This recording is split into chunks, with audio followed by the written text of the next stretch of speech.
Dum dum dum dum dum dum dum dum dum dum dum dum dum dum dum dum dum dum. I see you riding around town with the girl I love, and I'm like, fuck you. How y'all doing this morning? It's your boy Bugatti NYC, and y'all could have went anywhere. Fact of the matter that you came here to chill with me, I appreciate you.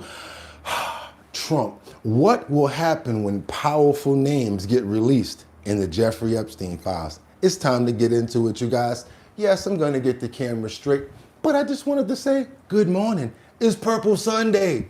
That's right, you guys. Hope y'all good. Hope you had a good sleep, good rest, because he got us here again today. Let's get into it. I'll be right back. Hope everybody's good. Let's get that chat going. Everybody come on in. It's your boy Bugatti NYC, and y'all know where y'all at already. I don't got to keep saying it, but if you want, I will. It's our H+OUR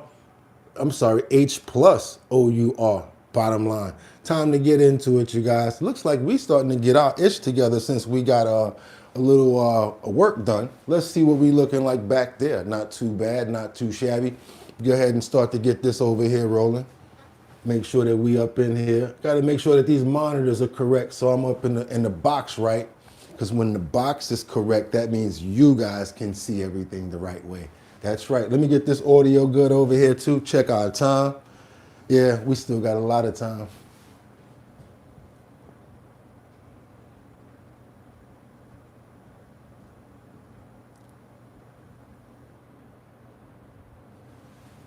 Got time for everything this morning.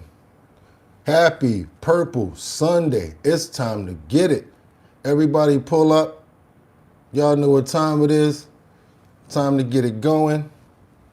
Come on, come on. You can do it. You can do it. I know you can. I know you can. I just need to hear that hissing in the back. It's just, I got to make sure that we got our audio straight over here. You know? Even though it's already up, I just want to make sure. Y'all know?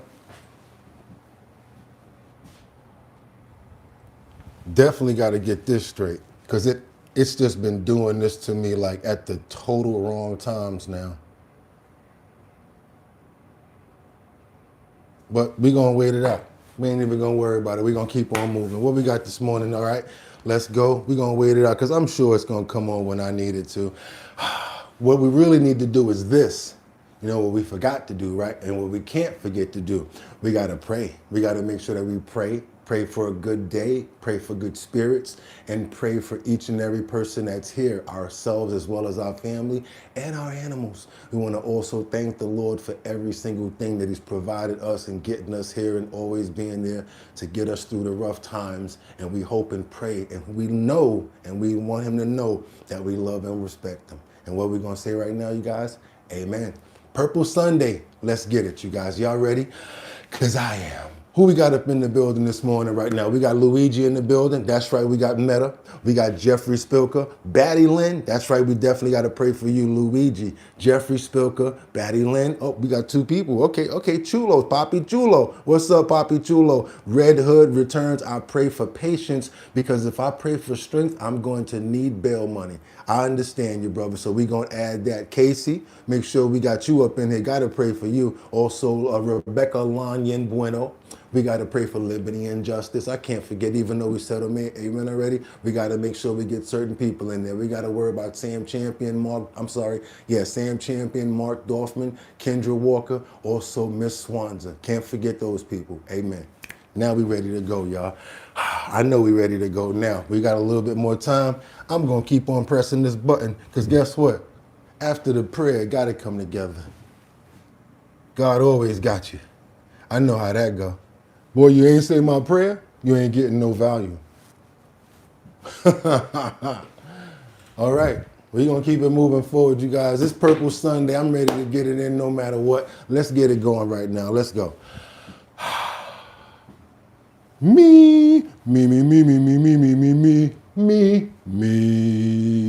Y'all ready? Because I am. Woosah. Let's bring it on in. Where we at right now? Come on. I know you're there. That's right. I'm ready to go. They're ready to go.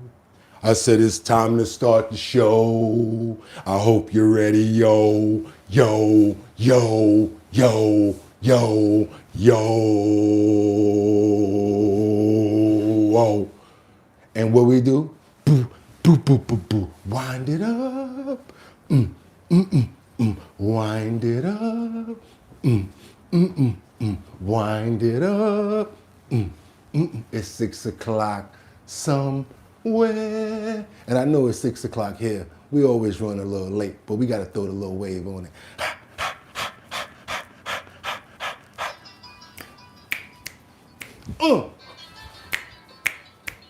Okay.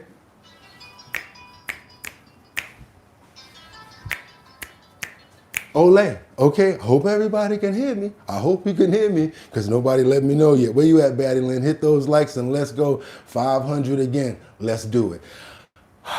Y'all ready? We gotta open up those pores. We gotta open up those pores. And it's really cold outside right now. I'm talking about below zero in New York. And I forgot to pray for my puppies. I forgot to pray for my dogs and my animals. So we definitely gotta add them. But we gotta open up those pores. Woo, it's cold out there.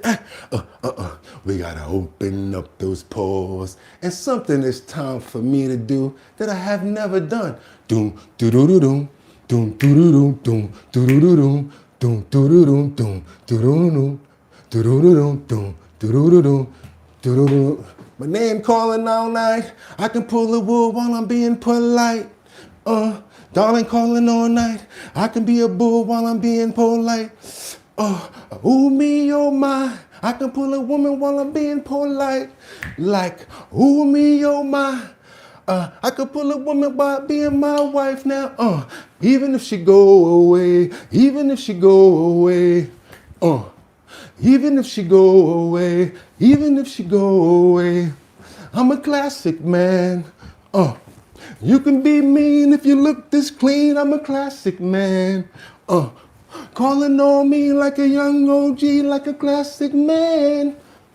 Your needs get met by the streets, oh yeah, I'm a classic man. Yeah, baby, I'm a classic man. Whoa, whoa, whoa, whoa, like whoa. Now I'm getting in the door. Now I'm on the floor. Now I'm messing with the wrong mother sucker. Yeah, y'all messing with the wrong mother sucker. Cause yeah, y'all know what time it is. Cause when I do it and I get around with this, even when it go away, even if she go away, even if she go away, even if she go away, I'm a classic man. You can be mean if you look this clean. I'm a classic man. Hey, calling on me like a young OG. I'm a classic man. Your needs get met by the streets. Yeah, baby, I'm a classic man. Yeah, baby, I'm a classic man. Ha! Yo, that's y'all. Y'all know what time it is. It's Sunday. Time to get it in. Not just Sunday, but it's Purple Sunday. And if pump that beat. It's Sunday the 8th, y'all. That's right, y'all. 2026. I'm your host, Bugatti NYC, and this here's our bottom line. We be talking about this and that and that and this and this and that. In chat, we be talking about this and that and that and this and this and that. Just got me lit. Even if she go away, even if she go away, even if she go away, even if she go away, I'm a classic man. What's up, everybody? It's your boy Bugatti NYC. Y'all know I gotta turn up a little bit just to get into mode, just to break the ice, just to do my thing. It's your boy Bugatti NYC, and yes, this is our bottom line. Get ready, y'all. Trending topics, current events, and guess what? The #1 family chat and co-host in YouTube history. You guys, I can't wait to get into it. Yes, we got a full load today. We got a lot to get into. Current events, trending topics. We got Epstein information and much, much more. You guys see it on the board. We're doing follow-ups, and guess what? Yes, you guys are chime in. Let me know what you got going on. Please let me know where you're chiming in from, but let's do it the other way.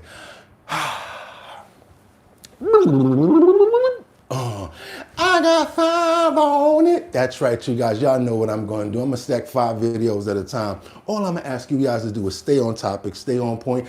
This way the content is perfect. And guess what? We're going to make sure that we have everybody speaking and keeping on topic. Let me know where you're chiming in from. And let's go ahead and get those trolls out of here that's acting funny with the games already. It's too early in the morning. It's 6 a.m. Y'all know what we're doing. Let's stop playing. Y'all know what we're doing right now. We're doing current events, trending topics, and much, much more. Like I asked you to do, let me know where you're chiming in from, what time it is, what state or city you're chiming in from. I love to go and get content from where you're at. Not only that, guess what that means? Because it's time to keep on moving forward.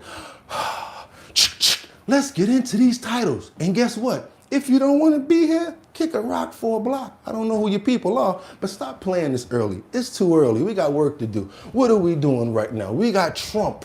What will happen when powerful names get released in the Epstein files? I don't know. We got a whole bunch of people. Andrew, disqualified, disbanded. Now the police are after him. Then you got these other situations going on with Bill Gates where he's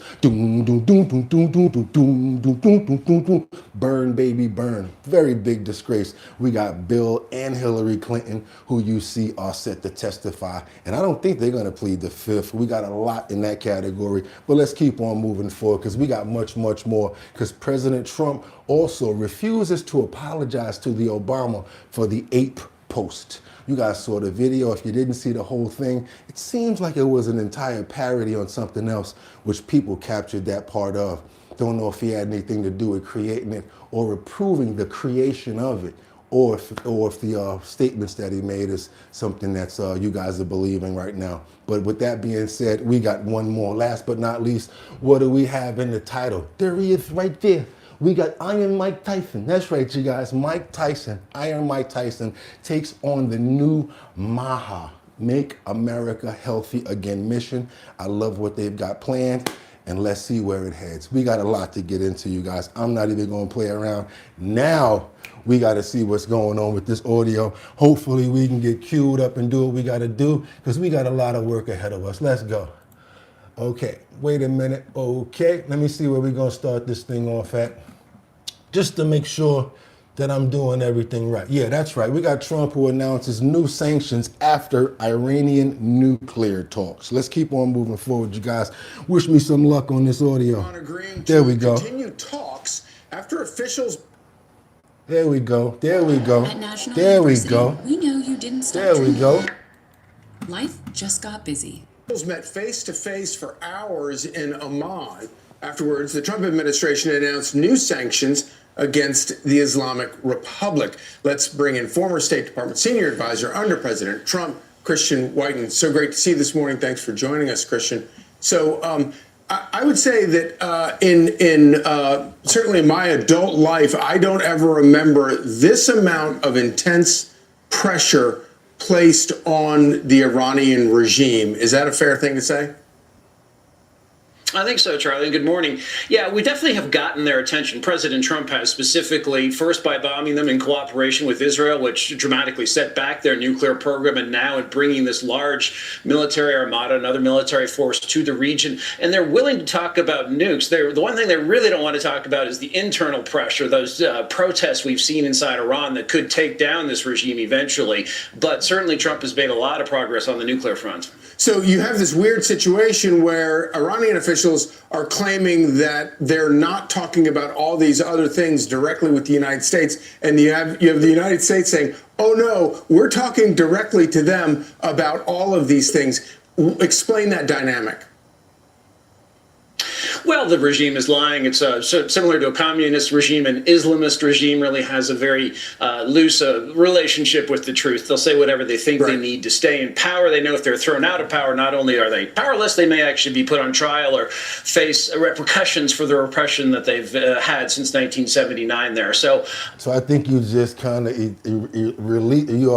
kind of erased everything that you said before that about they're trying to do this and they're planning on doing that, right? So basically, It's the same situation going on all over again, kind of like what they've been doing for the last 45 to 50 years. And we got some people, some experts that basically are warning on that aspect right now, that are basically saying all they do is stall for time. It's been what they've been doing forever. Let's double tap that screen and get those likes up. We got stages to go to, and let's get through it. On coming to the table to talk nuclear politics with the U.S., but Don't are they trust ready them. to give up their Just like you don't trust, what's his name, Vladimir Zelensky, don't trust these guys as well. program? Let's bring in retired Navy commander Watch. and former USS Cole Commander Kirk Lippold. Commander, it's great to have you here. What do you make of where these talks in these negotiations may stand?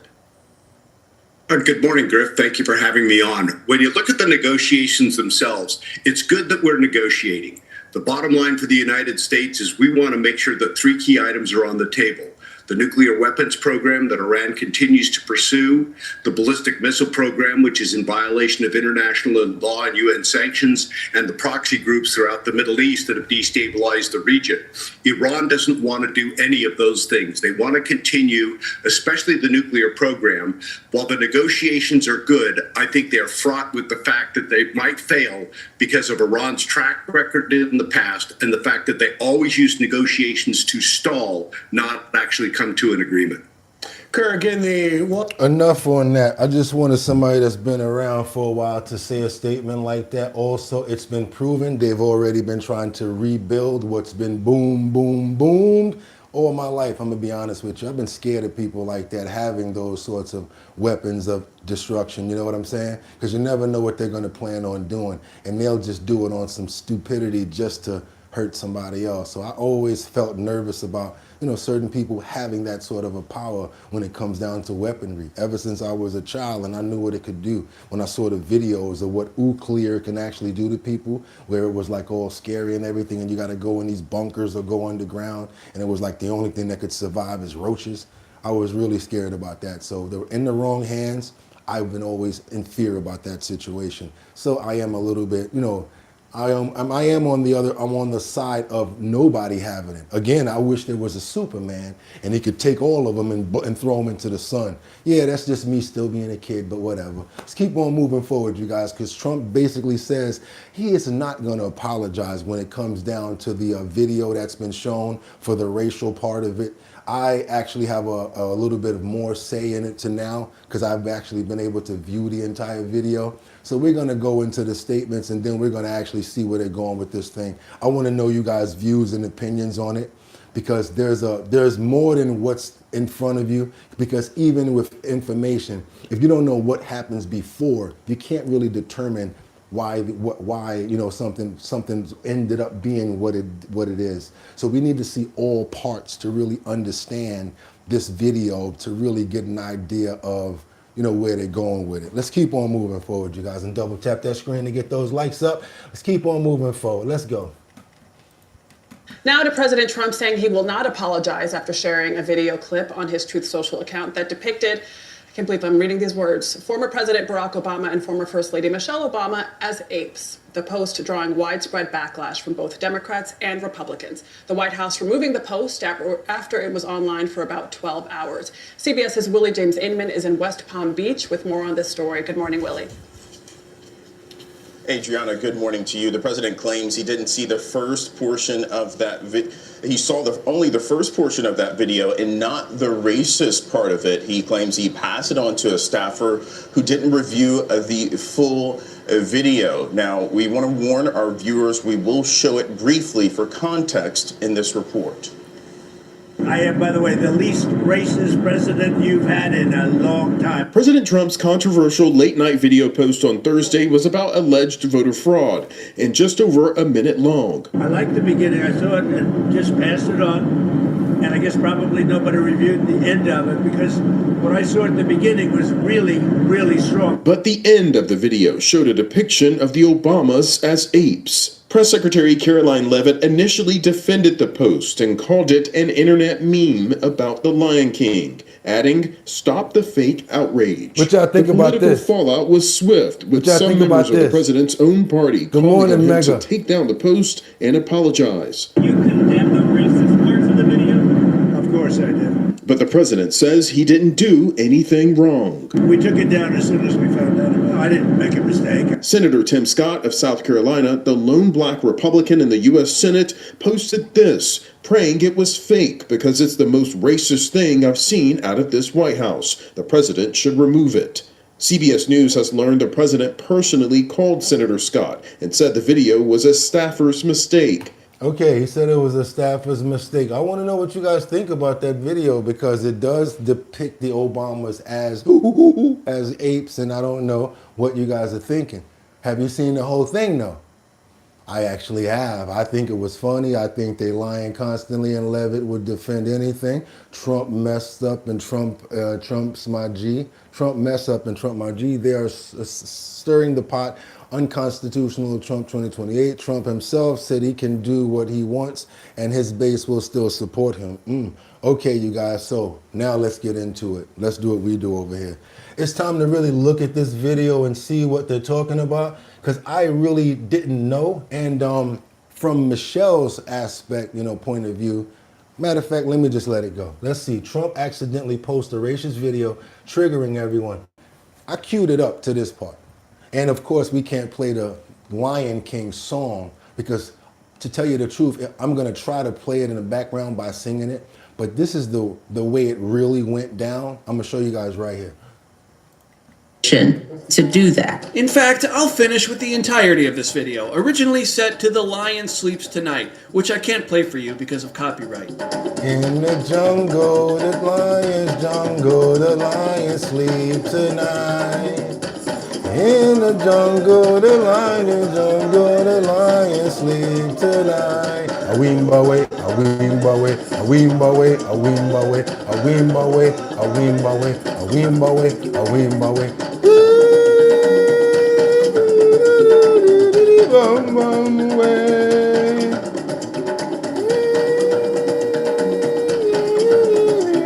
Bum bum way.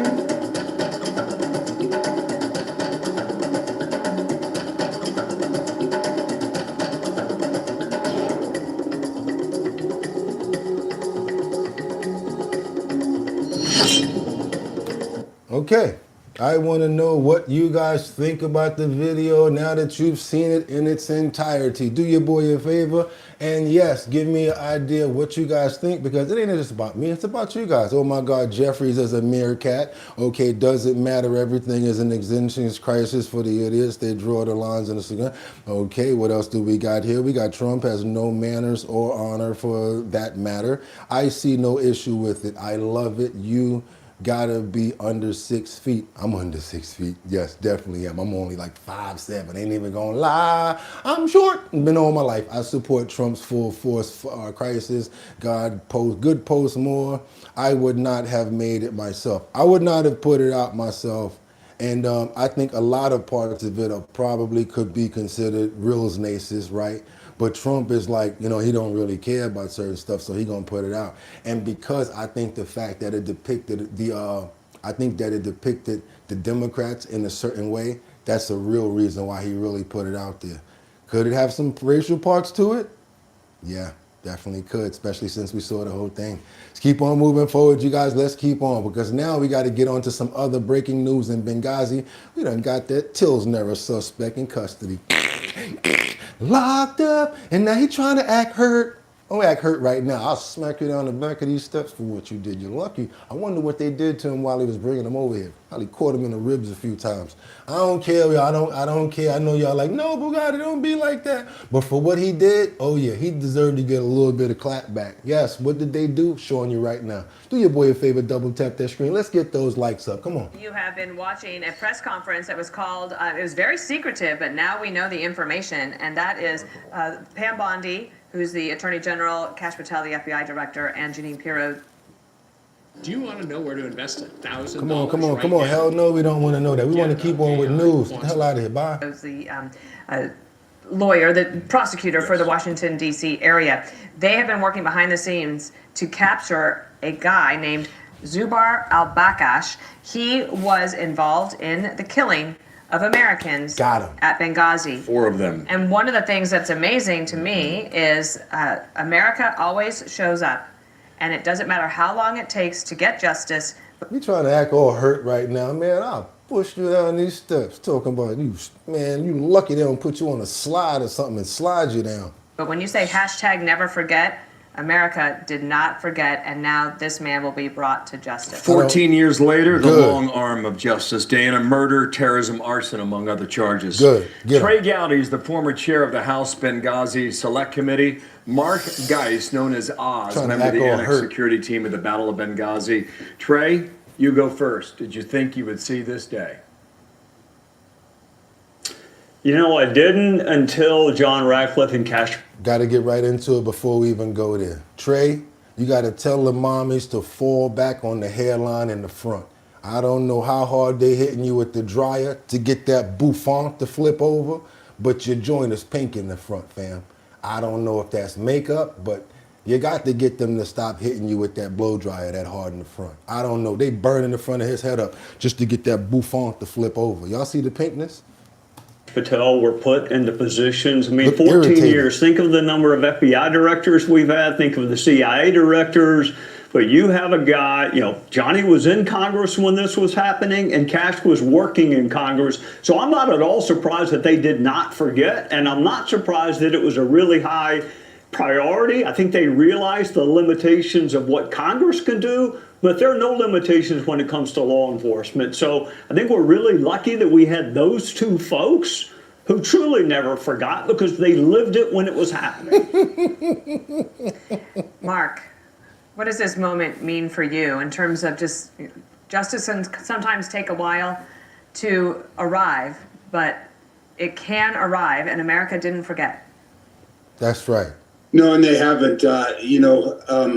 Charlie Daniels, when he was alive, posted that every day, and his son still does today. That's right. In honor of his father, and it's been kept out there in social media, and to see this happen is yeah. So you trembling down the steps, but these people lost their lives. I want to pray for all single 4 people right here who lost their lives in this tragic event.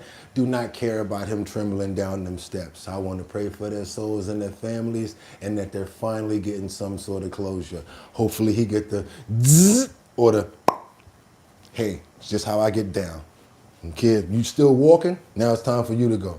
Mm-hmm. Gotta go, it's really great to see that we still do this, and I knew that, you know, I've always had faith in President Trump and go get him. The leadership that he has put in place with Jeanine Pirro, with Kash Patel, with Bondi, and doing what's right and searching out and doing what they can to bring anybody and everybody involved in this to justice. Oz, were you or any... Yep, there you go. Family members are starting to get some sort of closure. I'm very happy about that. I don't feel bad for him at all. Whatever, call me mean, call me whatever. I think he's lying and acting like he's sick. Get your ass down them steps. You're lucky these cameras is on. Let's keep on moving forward because the FBI is zeroing in on Nancy Guthrie on the situation with this this agent, says a former agent, that they're finally getting somewhere with this case. But I don't really think I like where they're going with it, y'all. Check this out, because I kind of have an idea, and I've had it for at least a few days now, and I'm going to tell you guys what I thought from the beginning of this. Fox News Alert, it's been 1 week since Nancy Guthrie went missing, and we're learning some key locations. So I want to bring you to the map to look at some of those. This is Nancy Guthrie's house. You can see it set in the Catalina foothills. Now, 4 miles is where her daughter, Annie Guthrie's house is. We saw in Alicia Acuña's drive when she took that route, you could see how dense and dark it would have been at 2:30, 3 o'clock in the morning on the drive through the hills. But then on a main thoroughfare, you might have gotten to a traffic light that could have gotten some sort of surveillance of the alleged kidnapper's vehicle. But then you draw a radius, right? You make a triangle to the Circle K, the convenience store, where we know authorities were looking at a vehicle that is under investigation. We don't know what that bore out, but we know if you look at the triangle, it's a tight-knit area. Is it possible that the alleged kidnappers are actually very close to this area, given the proximity so close of those? And I want to just widen out a little bit, like we saw with Harvey Levin doing that circumference radius. You cannot discount that the Mexican border, Nogales, is just 70 miles straight shot down to the Mexican border. Could she be there? It's possible. Let's bring in former FBI agent Stuart Kaplan. Stuart, thank you for being with us this morning. Based on the latest information, we are hearing this new note. What do you make of where the case stands? Good morning. Well, I said, look, early on, I thought technology being utilized and deployed by the FBI was going to be ultimately the catalyst to break this case wide open. I see the fruits of the technological advancements that are being deployed in this particular case. And I think the FBI and its partners are zeroing in, and that the noose is getting tighter and tighter. I think every time you see law enforcement go back to the house, they have in some capacity additional digital footprints that require them to go back and corroborate or to dismiss or dispel or to confirm. And I see this latest event of taking this car may be one of those confirmations. It may be that this car may have been shared with someone else. We haven't heard a lot about people that would come and help or assist Nancy, whether it was home health care aides or just people that would come and maybe take her to the supermarket or to the beauty parlor. If I know one thing, she was on a lot of medications, and there's a new break in the story right now, especially from the family. They've come again and they started asking, like, there's a major development in this situation now, and it leads me to believe that it's probably a recovery issue at this point, sadly. Let's get into it, you guys. Let's keep on moving forward. Double tap that screen. Let's get those lights. Life and no deadlines. Pleading for the return. Breaking news in the search for Nancy Guthrie. I'm Jonathan Hunt, live at the Pima County Sheriff's Office as Savannah Guthrie and her two siblings, Annie and Cameron, release another heart-wrenching, painful video pleading for the return of their 84-year-old mother. And this was last night. The other one was prior. I wanted you guys to see what was going on, and now this is the most recent information to what's going on, as well as follow-up information and the new plea for the mother. Watch. We received your message, and we understand. We beg you now to return our mother to us so that we can celebrate with her. This is the only way we will have peace. This is very valuable to us, and we will pay. This is As you know, an initial ransom note from a purported kidnapper or kidnappers demanded millions in Bitcoin for Nancy Guthrie's return and laid out two deadlines, one of which passed at 5 p.m. on Friday. The other deadline, the FBI said, comes on Monday. Now, yesterday, investigators said they were reviewing a new message in the case. That one, like the first, was received by a news station here in Tucson, which said it contained this second message: no proof of life and no deadlines. Investigators returned to the Nancy Guthrie home late yesterday. Among other things, they towed away an SUV, a blue Subaru, as far as we could see. That has now been brought here to the Pima County Sheriff's Department. Drone video also showed deputies and agents searching the property once again using flashlights as part of that search. Now, I want to bring in now Fox News contributor Ted Williams, former D.C. police detective and defense attorney. Ted, great to have you here on set with us at the Sheriff's Office. First of all, the news tonight, that gut-wrenching video we've seen. What did you make of it, Ted? You know, Jonathan, it was shocking. I really was not able to comprehend it. You could look at this video in several different ways. It certainly, one thing we know about Savannah, she's a media personality. She knows how to speak plain, clear language. And I didn't see that there. And there were several things I must say to you, Jonathan, that stood out to me. One, this is the only way we can have peace. This. And then to say, this is very valuable to us and we will pay. You don't talk about your mom in that way if your mom is still here. This is very valuable. You would say something like, We love our mom. Our mom is very valuable to us, and we will pay. And you would make those kinds of arrangements, and so I'm deeply, deeply disturbed and concerned. It was as you watched that video, and when we first watched it, when it popped up, we're all trying to pass the language, and I think we have to leave it to our viewers to. Everybody can look at that. Everybody can make of it what they will, but the pain was writ large on Savannah's face. I noticed Annie seemed to be struggling to hold herself together, sobbing. And all of them were sobbing and they were trying to hold themselves together. But I think he said the most sensible thing out of all of it, because it does seem like now a recovery from what the words that they're saying. And a few days ago, they did say that they lost contact and her pacemaker went offline. If your pacemaker goes offline, don't know, but we're gonna still pray for the mother of Andrew and hope that she's able to get back home, and hopefully some miraculous way they find her together. Amen. Let's keep on moving, you guys. We got to keep on. We got a lot to get into. I know that was a long story, but there was a lot to get out. Let's get over to SWAT, because we got the team that basically bust that factory the other day, that lab that was making all of those crazy sorts of diseases and stuff like that I don't want to bring up because I might get in trouble for it. But I think we need to pay attention to stuff like this, because this was happening in our own back door. And if that can happen in somewhere that we live at in Las Vegas, I think we really need to be serious about, how we can get caught up in these situations where this can be spread amongst our people.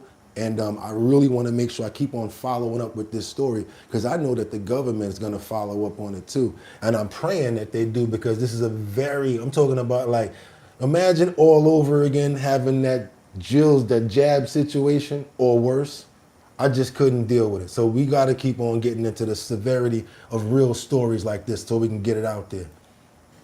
Good afternoon. I'm Sheriff Kevin McMahill with the Las Vegas Metropolitan Police Department.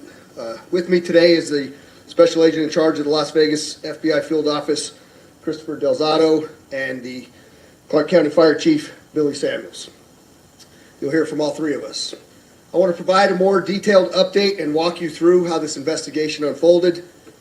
Just a little over a week ago, LVMPD received limited information indicating that laboratory equipment and potentially hazardous materials were being stored at a residence in the northeast part of our town. As our investigation progressed, we determined that the home was owned by the same individual connected to a prior illegal biolab investigation in Reedley, California that occurred in 2023.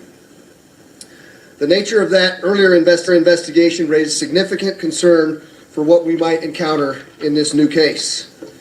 In Reedley, investigators reportedly discovered an illegal biolab containing materials possibly associated with a range of infectious diseases, including hepatitis, COVID, HIV, malaria, and other potentially dangerous pathogens. While it is unknown whether similar materials were present here at the Las Vegas residence, the possibility required us to proceed with extreme caution. Because of these concerns, LVMPD's counterterrorism section and our armored task force, in partnership with the FBI, immediately initiated a joint investigation and began developing detailed operational plans to address this potential threat. Out of an abundance of caution, extensive preparations were made. Resources were mobilized from across Clark County, the city of Las Vegas, as well as our other state and federal partners, to include some from outside of our region, to ensure that this operation could be conducted safely. The main suspect in this case, who you're going to see a photograph on the screen next to me here in just a second, is the owner of the house on Sugar Springs Drive. He's already in federal custody on charges related to the investigation of the biolab in Reedley, California in 2023. I'm sorry. This one. So that's not the main suspect. This is the main suspect in the That's the one from now. California case. The primary suspect we arrested, however, is Mr. Ari Solomon. Yeah. He's 55 years old, and his initial charge was a charge of disposing and discharging hazardous waste. Solomon is believed to be the property manager for both houses on Sugar Springs and Temple View. As previously briefed, The first phase of this operation began early Saturday morning. How is he getting this? How are they getting this into our country? How are they letting this mother stay out on the streets? What the is going on? I understand we got a lot of stories and a whole lot of stuff going on. This is like the most important. For real, this dude had Kills Novid in the crib with some Hills Hepatitis Bill's knee. Oh my God, y'all, this is some serious stuff right here. Please, I'm really gonna ask you guys right now.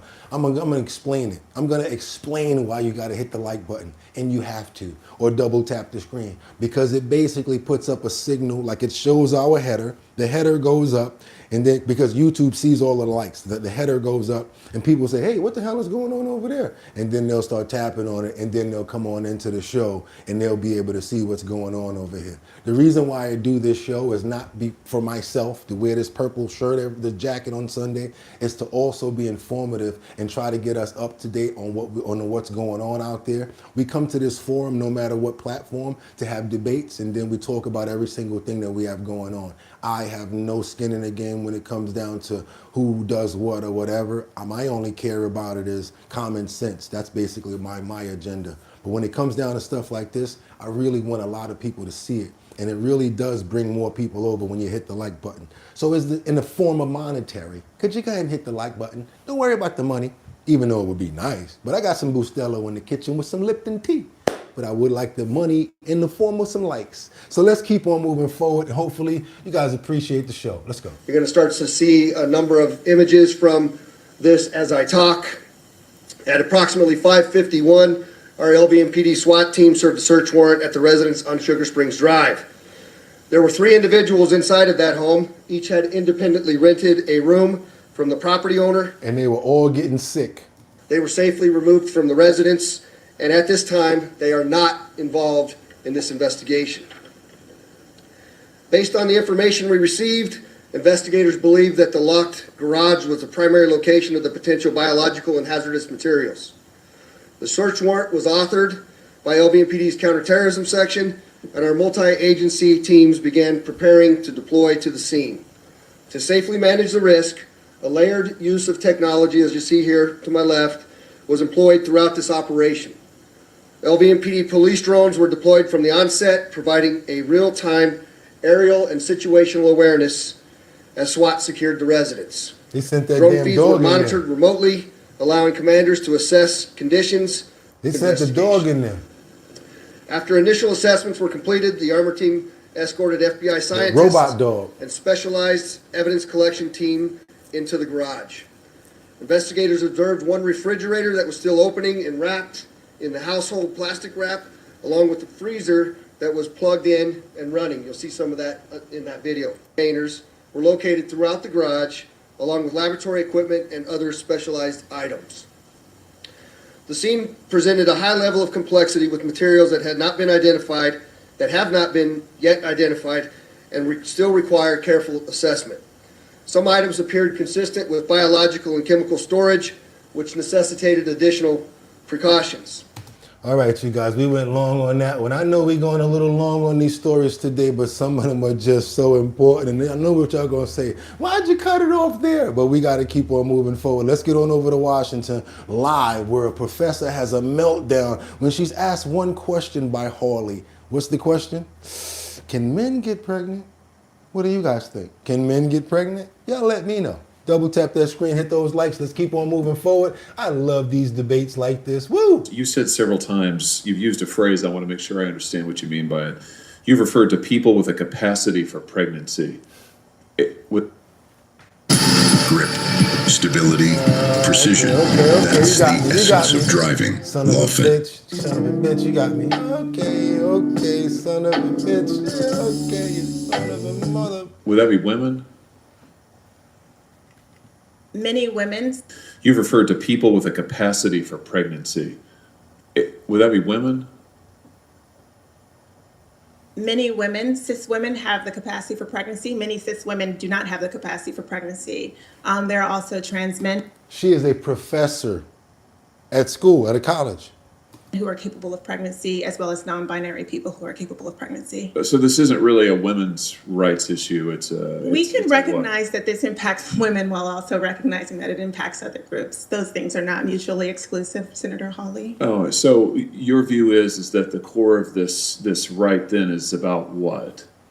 So I want to recognize that your line of questioning is transphobic, and it opens up trans people to violence by not recognizing that. Wow, you're saying that I'm opening up people to violence by asking whether or not women are the folks who can have pregnancies? So I want to note that 1 out of 5 transgender persons have attempted suicide. So I think it's important because of my line of questioning? Because we can't talk about it? Because denying that trans people exist and pretending not to know that they exist. I'm denying that trans people exist by asking you if you're talking about women having pregnancies? Do you believe that men can get pregnant? No, I don't think women can So get you're pregnant. denying that trans people exist? And that leads to violence? Is this how you run your classroom? Are students allowed to question you? Or are they also treated like this? Where No, they're told that they're opening up people to violence? We have a good by time in my questioning? class. You should join. I bet. You might learn a lot. Wow, I would learn a lot. I've learned a lot I just in know, this exchange. absolutely. Extraordinary. Ms. Matsky, let me ask you something. So you provide health care to women free of charge, right? Is that right? Absolutely. You've done this for many years. Yeah. You have licensed medical professionals at your pregnancy care centers. Is that right? That is correct. And what are some of the resources that you provide for women who come to you in a time of need? So- just give us you talked about it in your written testimony, but just give us a sense of it. So we have 3 OBGYN doctors, 5 registered nurses, nurse practitioners, physician assistants, phlebotomists, medical assistants, and we provide prenatal care, OBGYN care. We provide pregnancy tests, ultrasounds, well woman visits, breast exams. We provide a wide range of medical services. Yes. So what do you think about the DC politicians now saying that your clinic and the other 3,000 pregnancy care centers around this country are fake medical clinics?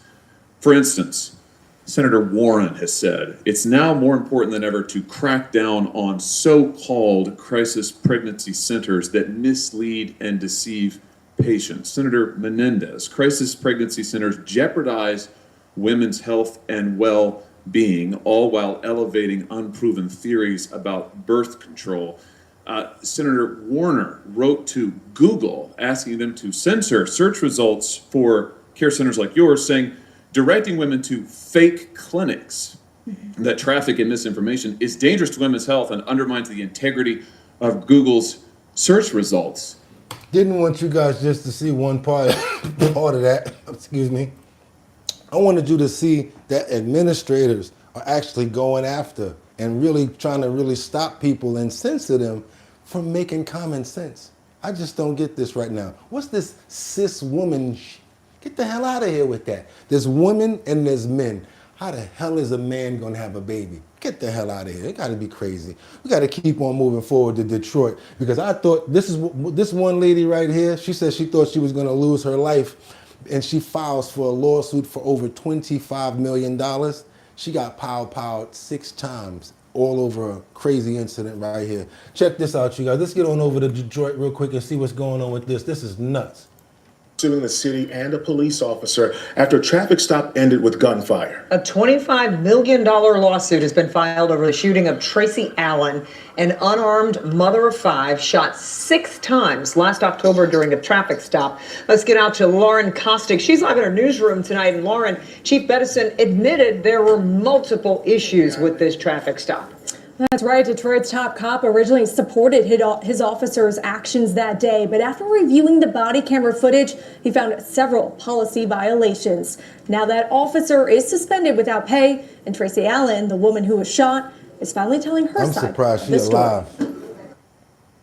I got permanent marks that's never gonna go away on my arms and my legs, both arms. Tracy Allen showing her scars months after being shot by Detroit police officer Zachary Melvin. Thought I was gonna die. Now, Allen and her attorney, Maurice Davis, are filing a $25 million lawsuit. She demands accountability from the officer who pulled the trigger. She demands accountability from the city of Detroit for a pattern and practice of deliberate indifference and a failure to train that officer. Officer Melvin claimed Allen refused to show her license during a traffic stop last October, a claim the chief later found to be false. And I asked for a supervisor several times. He didn't give it to me, so I dialed 911. I told the operator that I feared for my life and asked her to stay on the phone with me. Allen was then pepper sprayed, and she attempted to go to a police station. But video obtained by Local 4 shows 2 officers boxing her in, and Officer Melvin allegedly firing shots. I would be lying if I told you I was okay. Mentally, I'm not. Physically, I'm not. Initially, Detroit's top cop went from supporting his officer to saying he violated several policies. Officer Melvin was later suspended without pay. This case is about more than Tracy Allen. It's about sending a message that violence against innocent citizens must stop. And the city of Detroit told us they do not comment on pending litigation. It's also important to note DPD has not released body camera video of this shooting. The attorney has submitted a FOIA request, and we did too, but so far no response. He's also urging the Wayne County prosecutor to file charges against this officer. Someone is claiming in the comments that she was firing pow-pows in this situation. If that's not true, I don't think you should claim stuff like that. But if it is, I don't see why that they wouldn't say it in this briefing. Someone is saying, well, she started pow-powing first. I don't see where they said that in this, so I can't just make those claims. Let's keep on moving forward. But if you guys do your boy a favor, I'd love to get these stories out so that we can get more people over here. Let's go ahead and hit the like button. If you want, go ahead and subscribe to the channel. Hit that notification bell down there so that you know when we're on. It's Purple Sunday, y'all. That's the day when we come together and we represent. For no reason. Purple, it's my favorite color, and it's the theme color of the show. That's right, you guys. If you want to represent Purple Sunday, you can also pick up a decal. Go to the website, pick up a decal, or you can get it in the little shop down there, or you can get the keychain. If you've been a member already, or if you've been showing love like I see a lot of you guys do, sometimes I'll just tell you to send me your address, and I'll send both of them to you. It's just like a merch piece so that we all can represent on Purple Sundays. Let's keep on moving forward, you guys. Double tap that screen. Let's get those likes up. We got to go on to Orlando now, where a woman was pow-powed in the face by her childhood friend. And this is a story that I would hate to be bringing up, but Orlando, for some reason, you guys always find a way to bring stories like this out. Let's keep on moving forward. All new at 6, a Fox 35 exclusive. A woman offers someone a ride to escape the cold and gets shot in the face. Thanks for joining us. I'm John Brown. Good evening. I'm Luann Sorrell. Fox 35's Alexis Clevenger is live in Orange County tonight. So Alexis, her friend says she was just trying to be nice because that's the kind of person she is. This is what you get when you're trying to be nice to the wrong people. Yeah, they say she is always willing to help others, which is exactly what she was doing that night. They were in this parking lot when they say that the victim saw somebody that she grew up with, offered him a ride, and then moments later, they say he opened fire.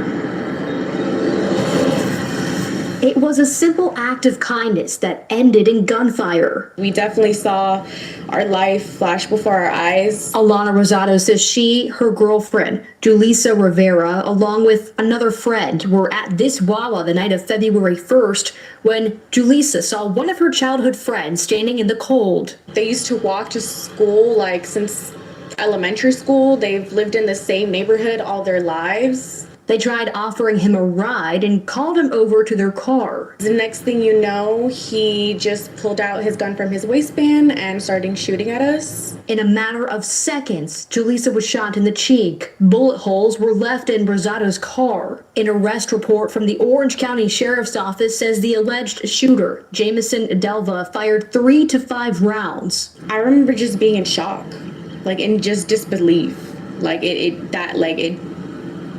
It didn't click that had really happened. Investigators were able to track down the suspect.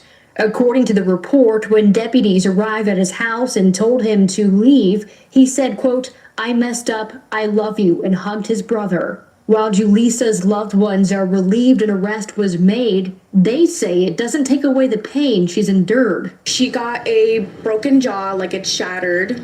The bullet, unfortunately, has to stay in her head for the rest of her life.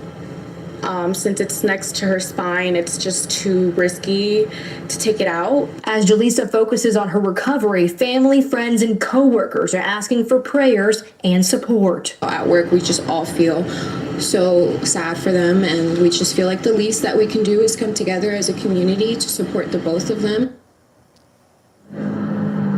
Now, the suspect is facing several felony charges. Court records show that he has entered a written plea of not guilty. Live in Orlando, Think there's something else to that story there, you guys? I mean, I'm not going to go ahead and make no assumptions, but you're going to pow somebody in the face. That's crazy. I want to pray for her as well as the lady prior, because first thing I want to do is thank God that these two are alive.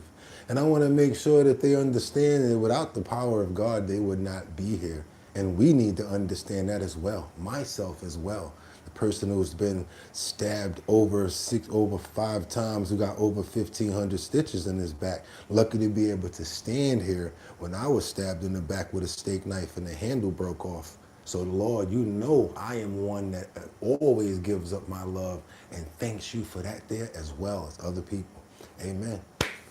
He ain't no joke, I'm telling you. He ain't no joke. You think you're going to be going down, next thing you know, he'll bring you out of it. And guess what? When he does something like that, you got to pay it forward, you guys, some kind of way. Keep on moving forward, you guys. Do your boy a favor. Double tap that screen to get those likes up, because guess what? It ain't over. It's Purple Sunday. We got a lot more to get into, you guys. We got questions that swirl around the video from time logs that show a person who actually entered Jeffrey Epstein's tier the night he lost his life. Could this be why there's that little glitch? You know, we gonna find out. We gonna keep on moving forward. Yes, that video that they showed us where they said nobody went into the room, he was in there by itself. Oh, all of a sudden, there's no glitch at all. It doesn't happen every night.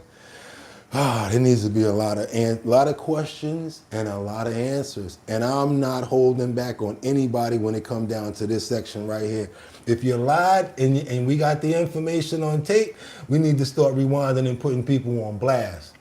CBS News has uncovered new evidence that appears to contradict the official account of what happened in Jeffrey Epstein's jail the night he died.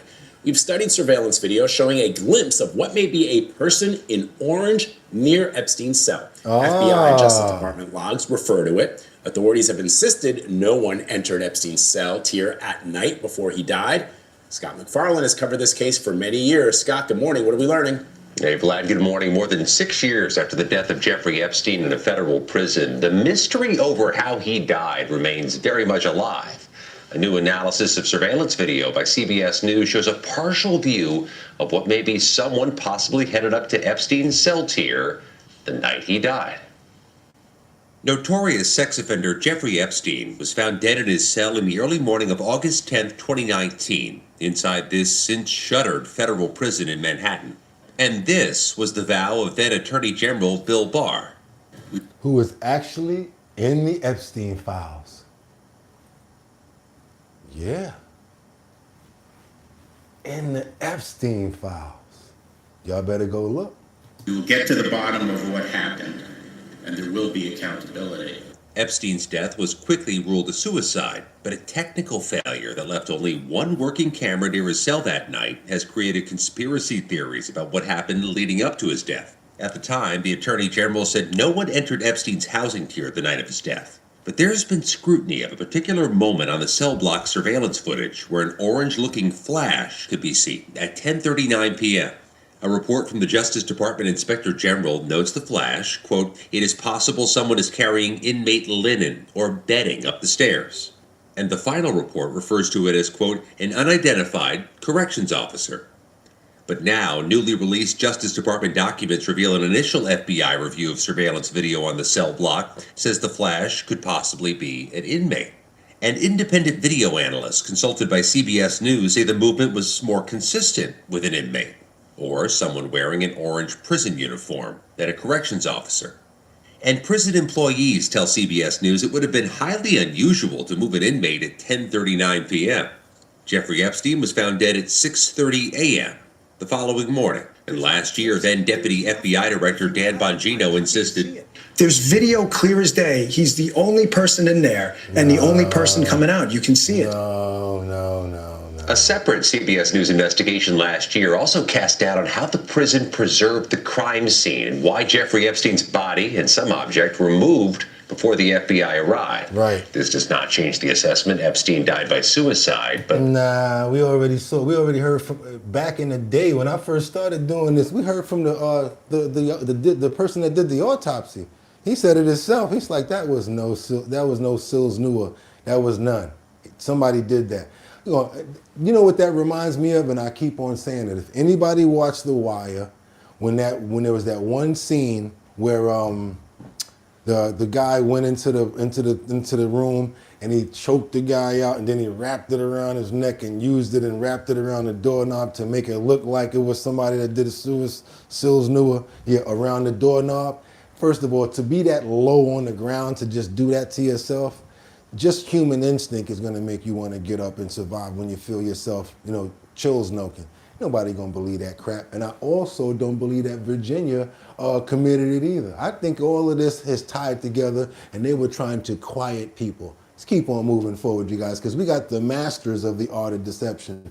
We got them, Epstein and Ghislaine Maxwell. Yeah, they supposed to be questioning Ghislaine tomorrow. It is Purple Sunday, so tomorrow is Monday. We all know that she's going to do what?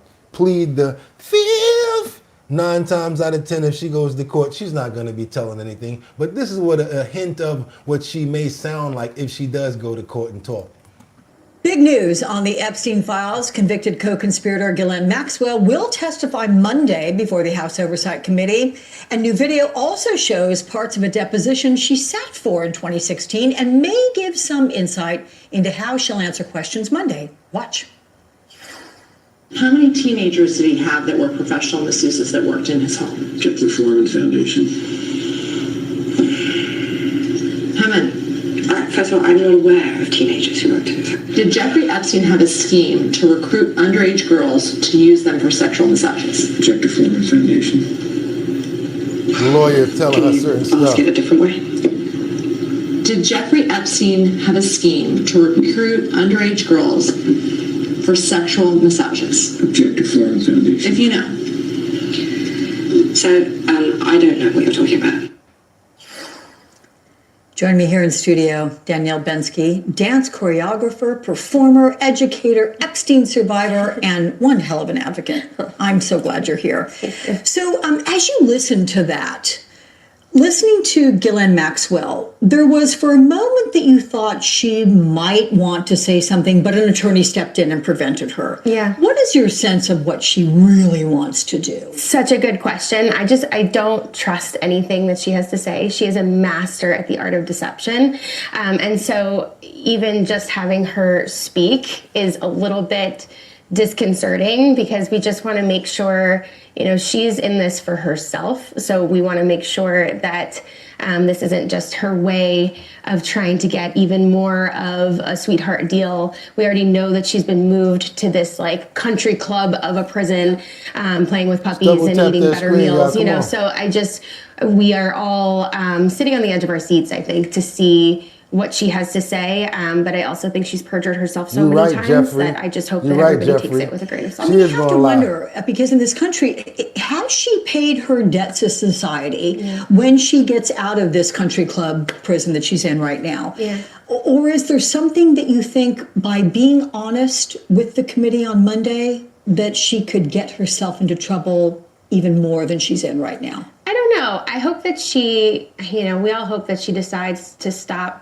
protecting perpetrators. I think that is at the heart of a lot of what we're seeing in the files is that perpetrators are always being protected, and we want to know more about the inner workings. We talk a lot about the participants and about this list, name the list of people that people were trafficked to, but we really need to go back to Richard Indyke and Darren Kahn, Richard Kahn and Darren Indyke. We need to go back to the accountant and the lawyer. We need to go back to the core root problem here, and I want to say something on that. Richard Kahn was making $50 million a year from Jeffrey Epstein. That was his salary. You can't tell me that that is a normal salary for somebody to make, right? And so we're seeing these numbers that are just ridiculous. I mean, Darren made $25 million a year. This is an actual survivor. Anytime we can get it from the horse's mouth, I really like to get as much as we can. Do your boy a favor, double tap that screen. Let's get those likes up. We can do 500. Let's go. Let's go. So like that in itself, I think is worth investigating. And I know a lot of survivors agree. Where do you get those numbers? Because that is outrageous. In the files. Huge. In the files. You can find this information in the I'm telling you guys, y'all got to look inside those files. You're going to be surprised. If you got an hour or two to kill, go look at that. Hit that link in the description, right? It says Jeffrey Epstein files. Click it. You're going to see PDFs. You'll see videos. Crazy. There's a lot of stuff in there. It's Sunday. What else you doing? Come on. Go ahead and do it. Files. Not right now. So that's where we also want to see more of follow the money, right? After the show. We don't have access to a ton of financial records right now. I think there's a bill that we're looking to pass to be able to access those financial records. And I think if we follow the money, then we understand way more about how this whole enterprise worked, because it was. That's how we found out what was going on over in the UK. We followed that $100,000, and that broke open a whole lot of other stuff. Let's keep it over in the UK since I said that. I think there's a situation where Maxwell, basically there's an email that confirmed that photo of Virginia with Jeffrey. I mean, the photo of Virginia Dufresne with Prince Andrew at the time. She confirmed it. Check this out. All of these files are coming out now. Fresh revelations about the former Prince Andrew have been found in the huge batch of Epstein files released last week. Among them is an email apparently from Epstein's accomplice, Ghislaine Maxwell, which appears to contradict Andrew Mountbatten Windsor's long-held suggestion that the now infamous photo of him with a victim, Virginia Dufresne, was not real. There are also new allegations about what went on at Epstein's Florida home 20 years ago. Andrew Mountbatten Windsor has always denied any wrongdoing. Here's Ellie Price, and a warning: her report contains some fairly explicit details. This is the image that marks the start of the slow downfall of a prince. Andrew Mountbatten Windsor with his accuser Virginia Dufresne when she was 17. I have no recollection of ever meeting this lady. None whatsoever. But he did meet her, and according to an email from Ghislaine Maxwell to Jeffrey Epstein, she wanted to state for the record as fact, in 2001 she was in London and met a number of friends, including the former prince, and that's when the photo was taken. But now fresh damaging revelations, this time a legal letter which claims Epstein offered to pay an exotic dancer to perform at a party in 2006, where there were young women dressed provocatively. Some appeared to be as young as 14 years old. It says Epstein and the then Prince Andrew told the dancer they wanted to have a threesome and then prevailed upon her to engage in various sex acts. The BBC has approached Andrew Mountbatten Windsor for comment. I know y'all take a little time to catch up to me, but y'all heard the age, right? I don't want to say that age, but y'all heard that, right? Okay. He has previously strenuously denied any wrongdoing. It's all added to calls for him to testify in the US about what he knew about Epstein. I am so proud of the woman who has come forward, because it helps so many of us when survivors come forward, to hold these men accountable. The survivors are they're the foundation of it. Without us, nothing's going to happen. So I do hope that Andrew will testify. I do hope he will come to the US and testify. Buckingham Palace has previously said that's a matter for him and his conscience. Yeah, because he's no longer a prince, he's no longer covered, he's no longer protected by the royals. So if he do that, it's going to be on his own, and he might be able to get locked up, and he might not get out. That's right, you guys. Do your boy a favor, double tap that screen to get those likes up. My bad. Watch your head. How do they say it over in London? Watch your top. Yeah, exactly. Let's keep on moving forward, you guys, because he might be winding up getting locked up, depending on what comes out. We got a desperate and diabolical situation over here where these emails are starting to come out from Sarah Ferguson. I don't like these emails at all. Was she trying to offer her daughters to Jeffrey Epstein? Because she seemed like she was being really on some desperate tactics after a while, kind of begging him to be with her. talking about she want to get married. Let's keep on moving forward, you guys. Let's keep on moving forward. Double tap that screen and get those likes up. Really want to get the rest of this story out because everybody asked me about the Epstein files. No matter what we're doing, I could be talking about basketball, music, Epstein files. You look in the comments, what's up with the Epstein files? Well, we're here now and we go in detail. Let's keep on moving forward. Double tap that screen. We get those likes up. Get some more people over here. I'd appreciate it. Into this. We discussed on the show in the past as to whether they should be infected by what's happening to their parents, and whether the royal family have basically kept their titles and put a kind of given them a warm embrace to stop them being dragged into it. But they've been dragged into it massively with these release of the Epstein files. Sarah Ferguson took Beatrice and Eugenie to see Epstein when they were 19 and 20, and she sent emails about Eugenie going off for a shagging weekend. You begin to question Sarah Ferguson now, Samara, sure. Now, why would you take your daughters over to meet Jeffrey Epstein and then you're going to tell Jeffrey Epstein about your 19 or 20-year-old daughter going out to have rendezvous with guys? Why would you be bringing that up? I'm going there. Why would you bring that up? Yes, you do. And Kate, I feel like you've got some... No, I was going to jump in there, but by all means, I mean, those emails, having been through the Epstein files myself, there's not all of them yet, but they are staggering. You know, this is a complete betrayal of by Sarah Ferguson of her daughters, in my mind, from reading through this. So let's roll it back. You know, just a few days after Epstein is released, having pleaded guilty to crimes of soliciting a minor for prostitution, she decides it's a good idea to ask him for plane tickets to go over there. It appears from the emails, you know, we have to say that these emails haven't been verified as genuine, but so far we've no reason to disbelieve them. Sarah Ferguson's... She looked like one of those, I'm going there, she looked like one of those evil vampire villains that they use in a movie though. Like they dress them up like that. It's almost like they already know what she was doing or something, no. And I'm not gonna put this on you, lady, but you could be the perfect one to play this real mean sort of a vampire just doing stuff like that. She just looked like that. To me, she do. If I didn't know who she was, I'd be like, man, is this damn movie coming out?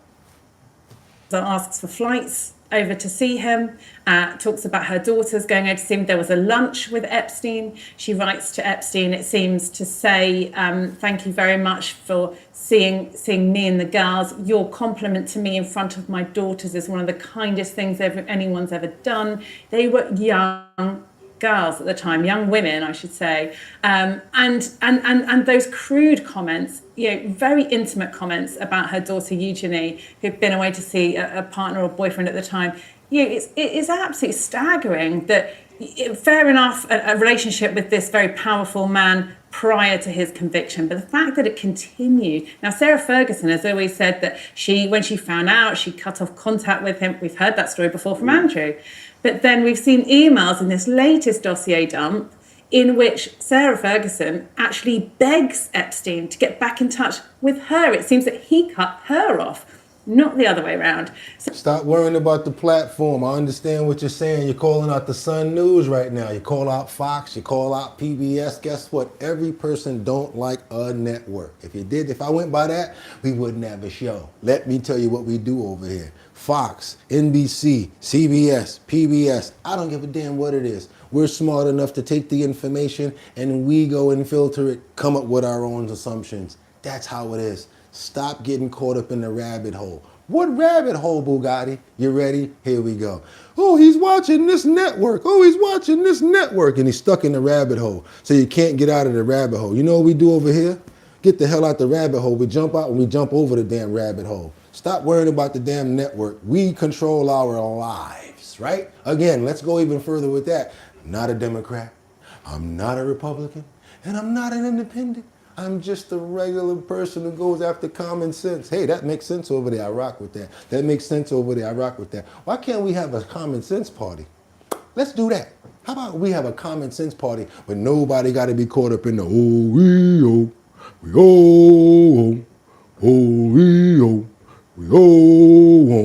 no matter what they do, I'm for it. Even if it's wrong, I'll ignore it. Don't do that. Be a person and a human being of your own, just like you're telling me to be right now when you're calling out this one specific network, Right or wrong? Let's keep on moving forward. You guys double tap that screen and get those likes up. Let's get on over to LA. Somebody who put their shoe in their mouth. We calling her Billie Eilish right now. Brother tried to hold her down. What's his name? Phineas. He tries to hold her down and fire back after her anti-ICE Grammy 2026 acceptance speech. And it got a bit controversial out here. Everybody's really talking about it right now. Billie Eilish, yeah. No one is illegal on stolen land. Billie Eilish is facing backlash after using her Grammy Awards acceptance speech to speak out against ICE. Now they got beef with Page 6. He's using Page 6. He's using ESPN. Oh my God, he's using ABC. See what I'm talking about? Wouldn't have a show. Let's go. And now her brother Phineas is stepping in to defend her. The siblings took home Song of the Year at the 2026 Grammys for Wildflower. But it was Billie's words on stage that quickly became the center of controversy. Yeah, it's just really hard to know what to say and what to do right now. And I feel really hopeful in this room, and I feel like we just need to keep fighting and speaking up and protesting, and our voices really do matter, and the people matter, and guys is all I want to say. She just making it up as you go. How do I know? Because sometimes I got to do it right here. Sometimes I'm like, damn, I don't know what I'm going to say. But you know what? Love. And yeah, you know, we go over there and you got to be right about stuff, y'all. You know, we got to keep the puppies good. You got to feed the puppies. It just sounds like she just reaching for the stars and didn't have nothing prepared. So she said that. But honestly, I don't think it was the right thing to say, Miss Eilish. When it comes down to people going to do research on you. Nowadays, people do research on everybody. They do research on me. Yo, I heard that you did this. And exactly. So don't think that you're going to wave a flag and people are not going to say, hey, what's going on over there? They're going to start to inspect. Just like the smoke, when the smoke goes up, we go check and see if there's a fire. Yeah, so don't start none and there won't be none. But yeah, she started some, so there was a lot after. I feel like we just need to keep fighting and speaking up and protesting, and our voices really do matter, and the people matter, and guys is all I want to say. Sorry. Not long after the show, Phineas responded to the outrage, calling out critics in a blunt post on Instagram Threads. He wrote that he was seeing, quote, a lot of very powerful old white men out. Look like Justin Timberlake with a bouffant. Outraged by what his 24-year-old sister said, before adding, we can literally see your names in the Epstein files. Phineas, who's 28, has long stood beside Billie both creatively and publicly, and the Grammys was no exception. Both siblings wore ICE out pins to the ceremony, a statement echoed by several other celebrities in attendance, including Justin and Hailey Bieber. Billie's speech referenced stolen land, a point that drew praise from the Tongva tribe, whose ancestral land includes the area where her Los Angeles home sits. In a statement, the tribe thanked Eilish for helping bring visibility to the country's true history, while also noting they hope future conversations will explicitly reference the tribe itself. Billie wasn't alone in using the Grammy stage to make a statement. Bad Bunny, who won Best Musica Urbana Album and Album of the Year, opened his speech with an ice-out message of his own, reminding the audience that immigrants are human and American. Kehlani echoed that sentiment on the red carpet, saying artists are too powerful to stay silent. Others, like Jelly Roll, chose not to weigh in on stage. Yeah, I'm not with the ICE out situation. I just think it's a trend that people are following. I don't believe in none of that stuff, like putting the pink on the uniforms and wearing certain stuff. I mean, you could have your mission statement, but you don't necessarily have to wear stuff like that just to be a part of that. And you can still believe in it. It doesn't necessarily mean that you gotta, express it in that way. I'm just like that. I don't believe in that. I actually am for ICE. I say ICE in. I take ICE in my drinks. I take ICE in a lot of things because I like to keep it cool. I'm that type of brother, you know what I'm saying? I ain't got no beef with ICE. I think they're doing a fantastic job. And guess what? Not a Democrat, not a Republican, and not an independent. But I like ICE. I like what they're doing. And if you guys got a problem with it, this one's for you. Doom, doom, doom, doom, doom, doom. Doom, doom, doom, doom, doom, doom, doom, doom, doom, doom. ICE, ICE, baby. Get 'em! Yeah.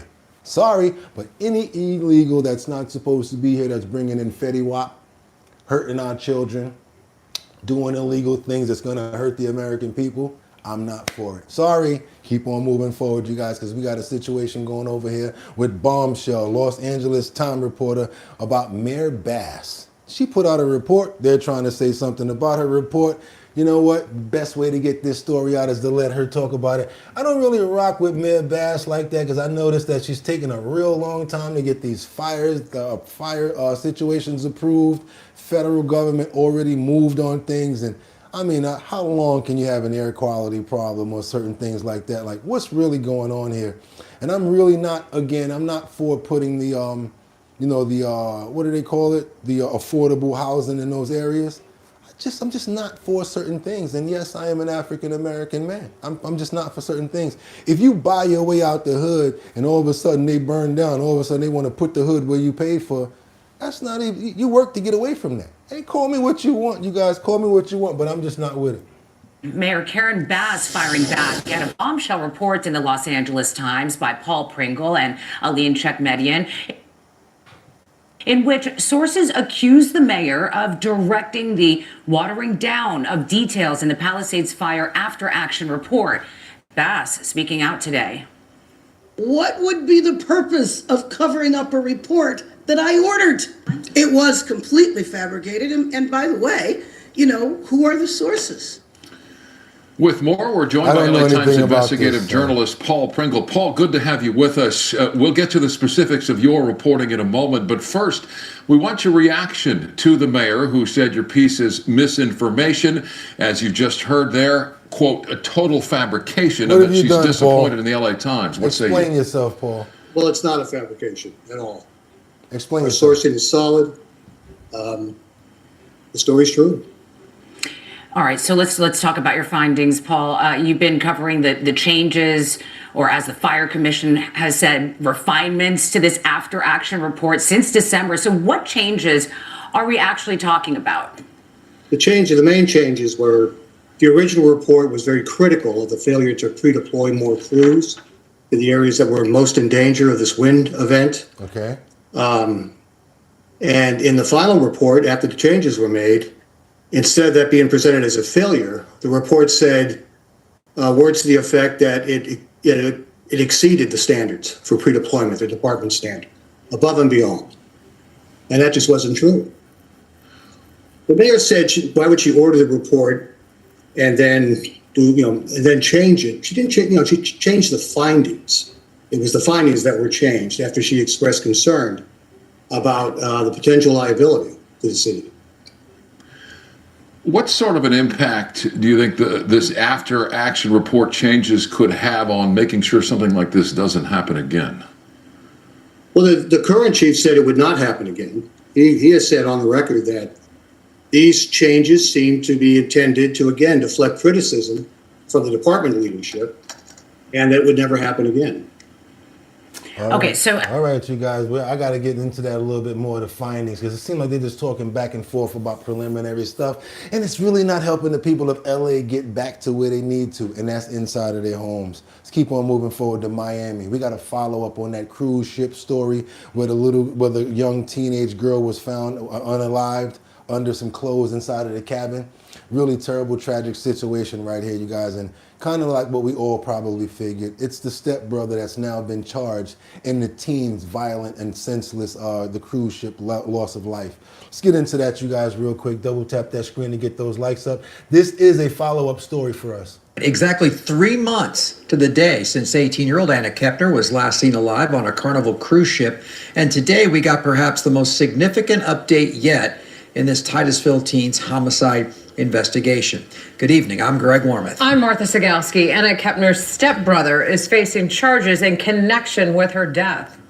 That's right, the 18 or 16-year-old was seen walking outside the Miami Federal Courthouse today along with his attorney and family. Channel 9's Ashton Webb breaks down what she found out about this before heading out to breaking news. Something that I didn't notice, that he's actually formally charged, but he's still walking the streets. That's pretty new to me.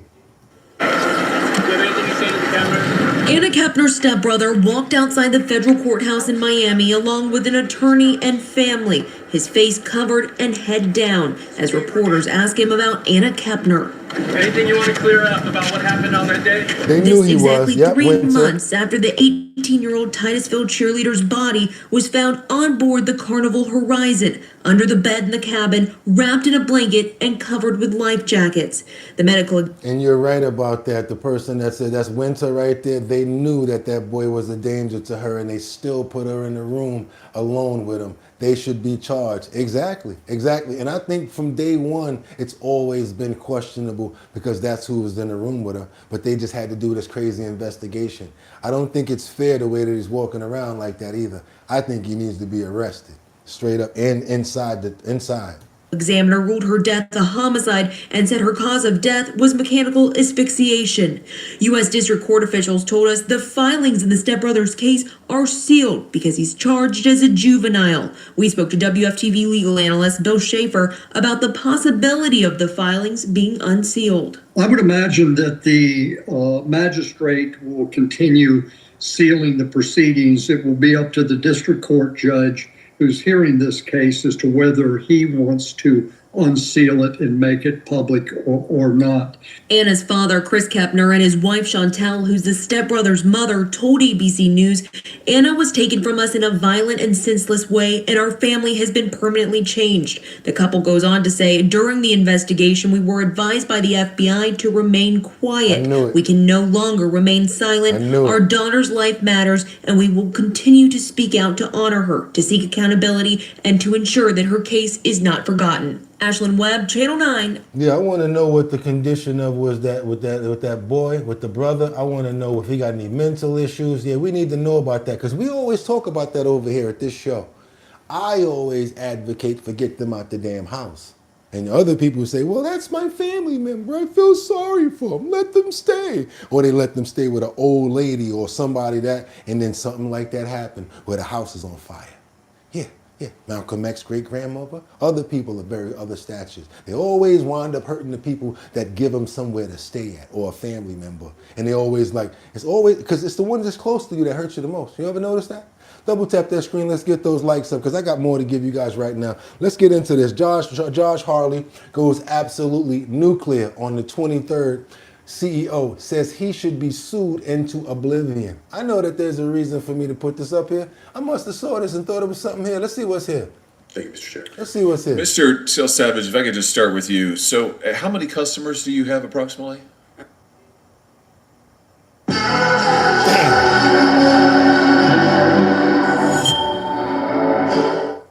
Son of a bitch. Y'all keep telling me to buy YouTube. Between 14 to 15 million. I think you told Senator Britt just a minute ago that a goodly number of those are minors. Is that correct? What I said was... For the people that say, yo, why don't you get YouTube Premium? Why don't you give your brother a tip so you can pay for YouTube Premium? I got other bills to pay. Because I don't have the number of customers that... You have the genetic data of a good many minors. Is that correct? We have genetic data for particular... Oh, yeah, I know what this is about. Yeah. People under the age of 18. Oh, is yeah. That correct? 23andMe about to sell their information. So if you send in your bio information, your blood or anything like that, anything that they got from 23andMe, they planning on selling your information because they're about to go bankrupt. That is how I'm defining a minor. So they get your customers, I just want to make sure I understand your business model. Your customers give you their genetic information for you to run various tests on. Is that right? Yes, that is correct. And I mean, that's pretty sensitive stuff, isn't it? Somebody's genetic information. Is there anything more personal than that? I would agree with you, Senator, that genetic data is sensitive information. And so now you're just going to sell all of it? 15 million people, bunches of kids, maybe millions. It's just going to be sold in the open market. I knew I put that up there for a reason. The news, as I mentioned, is that the two bidders, buyers for the company, one is Regeneron, which is that's the big pharma company. It doesn't make me feel any better. It's a large pharmaceutical company. All right, so you're gonna take 15 million Americans' genetic information and you're gonna sell it to somebody. And your message to us is today: trust us, it'll be fine. Maybe it's a big pharma company. Maybe we'll get lucky. Maybe they'll treat it right. I thought your privacy code, your privacy commitment said that consumers had a right not to have their information shared with anybody else without their consent. I mean, not once this word come into play. Once the dough get low, they start to do things that make them get low for the dough. Yeah. I've got your privacy statement right here. It says that without their consent, you can't share their information. You're about to sell it. Yeah, that was crazy right there, you guys. Let's keep on moving forward, you guys. Let's keep on, because we got to get on over to Florida. We got this Agape Flights missionary flight that crashed on a mission where they were really trying to help some people right now.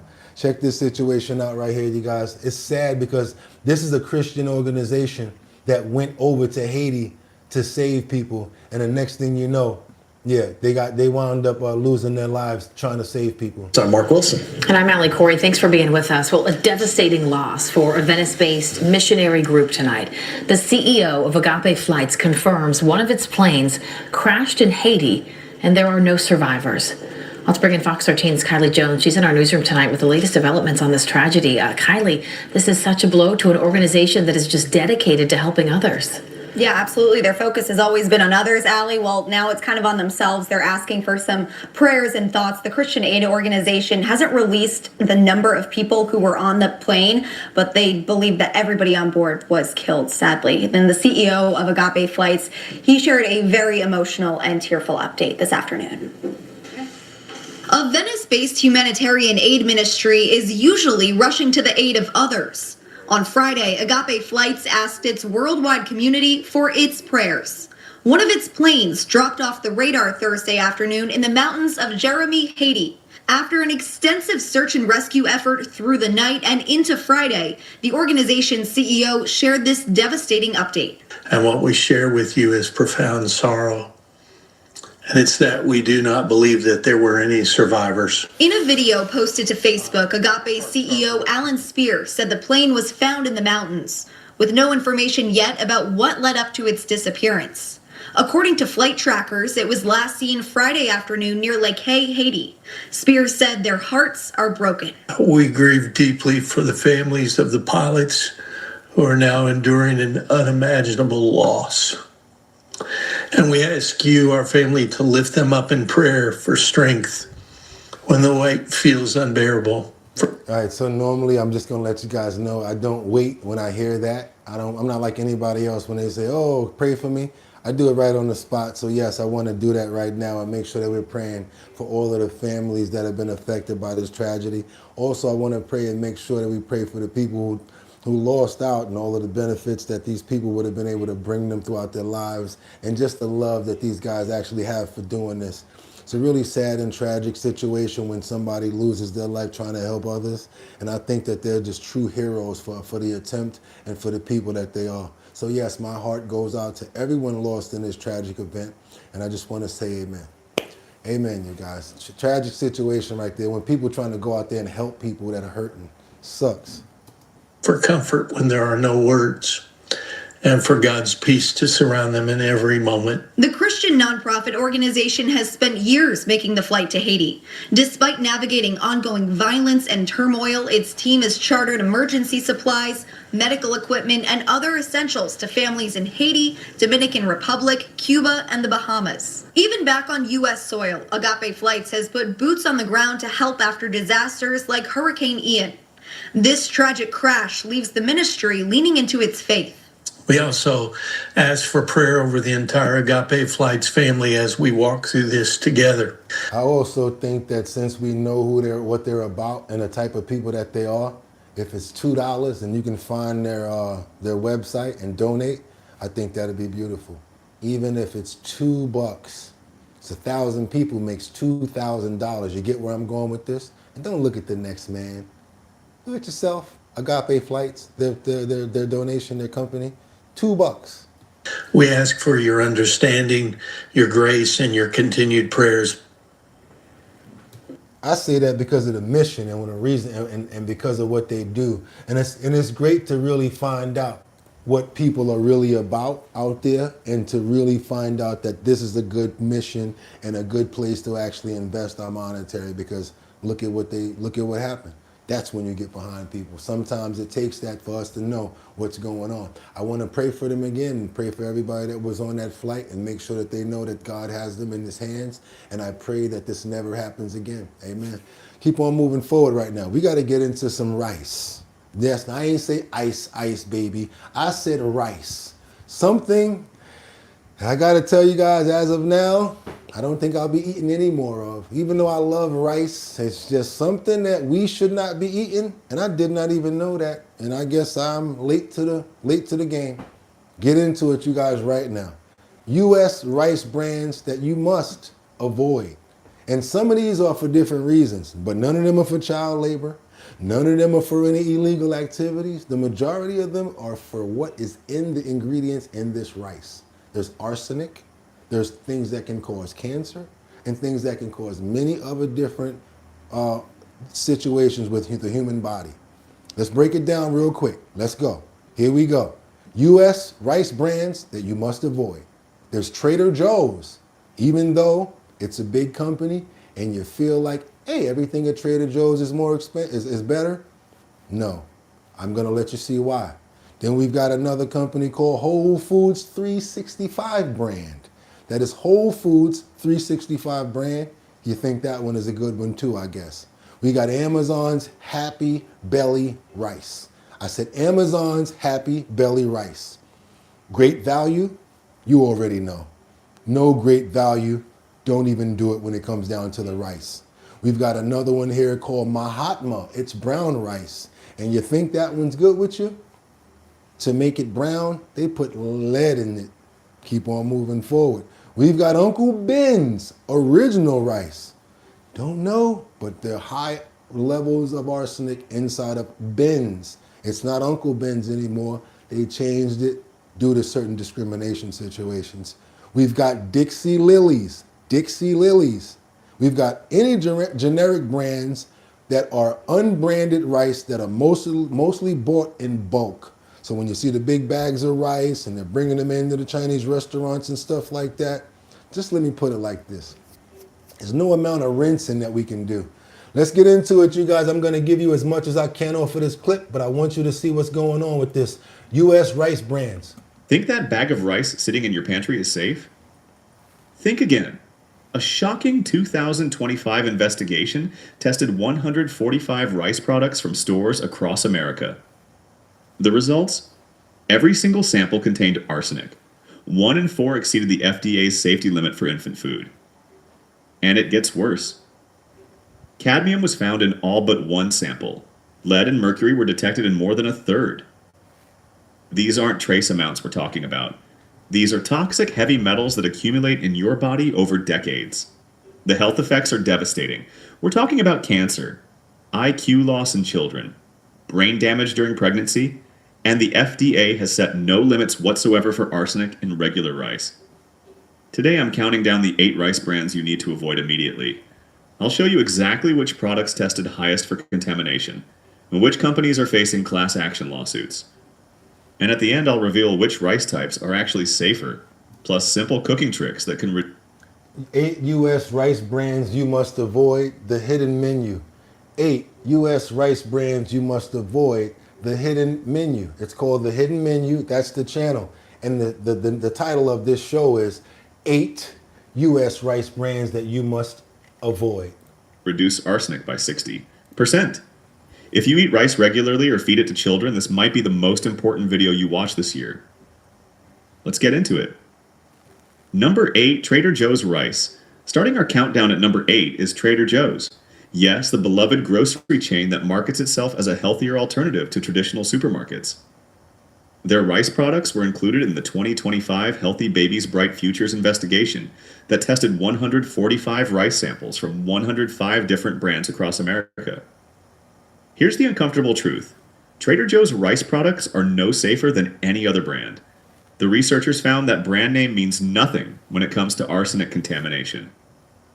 What matters is the type of rice and where it was grown. Trader Joe's sources rice from multiple regions, including the southern United States, where contamination levels are highest in the world. Rice grown in Arkansas.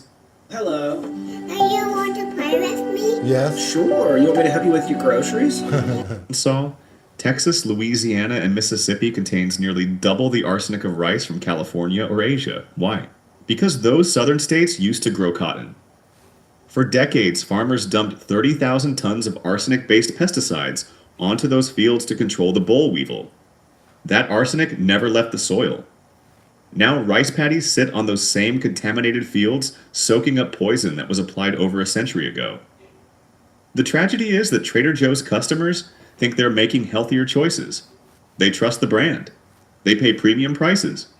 But they're getting rice with the same contamination levels as budget options.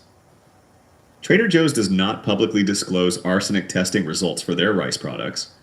They don't label the country of origin on all packages. Consumers have no way to know if they're buying high arsenic Southern rice or lower arsenic California or imported varieties. The lesson? Don't trust marketing. Don't assume expensive means safe.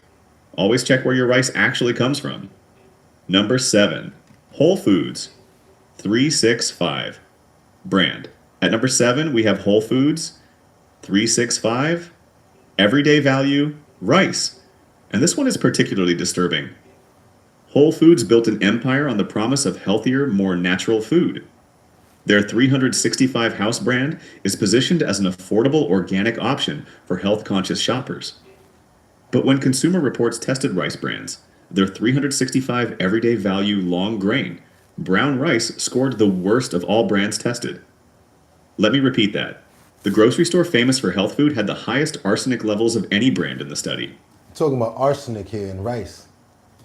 Their brown rice tested 1/3 higher than competitors like Uncle Ben's and Great Value.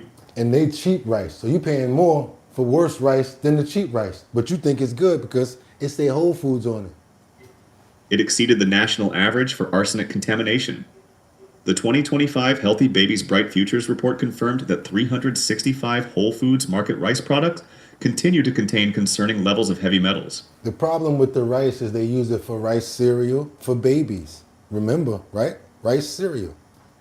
Their testing found 195 parts per billion of arsenic in 365 brown rice, making it one of the worst performers. That's nearly double the FDA limit of 100 parts per billion set for infant rice cereal. If you made baby food from this rice, it would be considered too dangerous to sell in stores. Making matters worse, a class action lawsuit was filed against Amazon, which owns Whole Foods, alleging they sold rice products with dangerous levels of heavy metals without warning consumers. The lawsuit specifically names 365 Whole Foods market brand rice. Independent testing for the lawsuit found inorganic arsenic concentrations as high as 169 parts per billion in rice products sold through Amazon, including their own house brands. That's 69% above the FDA's safety limit for infant food. 69% above the level for acceptance for infant food. What else we got here? Let's get that real quick. Instead, they may be getting higher contamination than shoppers at budget stores. Number 6, Amazon Happy Belly Rice. Coming in at number 6 is Amazon's Happy Belly Rice brand. Amazon doesn't just own Whole Foods, they also sell their own Amazon Basics and Happy Belly branded rice products directly on their platform. It's a private label brand. It's sold in a price. Halfway through our list, new evidence from independent testing.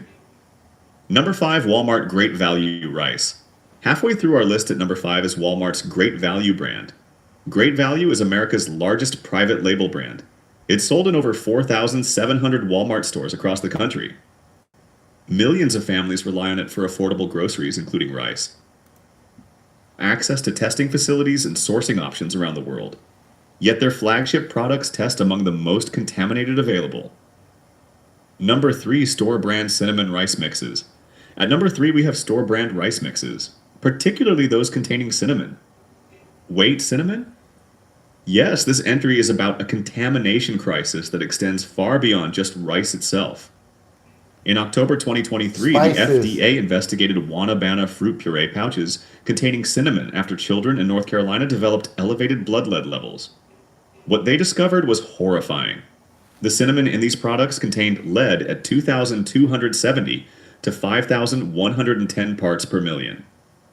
That's 2,555 times higher than the industry guideline of 2 parts per million. Generic unbranded rice. And the number 1 rice product you must avoid is generic unbranded rice. especially bulk rice sold at discount stores, international markets, and warehouse clubs. Now, we skipped a lot because I gave you the rundown in the beginning. We only normally do 2 minutes, but we get into special titles like that. I really like to run it down and let you guys get more of it so that you can understand that it's not just me telling you surface information. I like for you to hear the specifics in the words, the specifics in basically what they're telling you, why they're telling you not to deal with these things. As of like the other day, there was some political reasons. So you might want to still might lead towards dealing with those brands when it comes down to those products. But I tell you guys the information that I get the best way that I can so that we can try to protect ourselves. I'm going to give you a rundown again because I know there's people that want to know and they're going to ask. So we got Trader Joe's. We got the Whole Foods 365 brand. We've got Amazon Happy Belly Rice. We've got the Great Value Rice. We've got the Mahatma Brown rice, Ben's Original Rice, Dixie Lily's generic unbranded rice, and the one that he said is mostly, the ones that are also mostly bought in bulk. I forgot something, because he kind of did tell us that he was going to let us get a chance to find out the rice that we can actually eat. Going to go back to that because I remember somebody asking me the other day, so Bugatti, what potato chips or what such and such can we actually eat? So let me see if I can run that back. I apologize to you guys, but I'm trying to remember so that we can make sure that we get this information out to you guys, especially when it's something that this important. If I can pull it up, because sometimes it doesn't come back in my history sometimes, and it's not going to come back. Let me see something real quick. There we go. Let's go back to that. I want to see if he did provide the ones that we can eat. Whoa. The biggest ads of the year are finally here. A huge celebration of creativity on... They could use California rice with children. If you have infants or toddlers, avoid rice cereal entirely. Use oat barley or multigrain infant cereals instead. At least 5 states have removed rice cereal from their WIC food assistance programs due to contamination concerns. Okay. Children consume 2 to 3 times more rice per body weight than adults. Their developing brains are far more vulnerable to heavy metal damage. What seems like a small amount of contamination can have lifelong consequences. 5th, avoid processed rice products. Rice cakes, rice crackers, rice-based snacks and foods sweetened with brown rice syrup often contain concentrated arsenic that can't be washed away. The processing actually increases certain toxic forms of arsenic.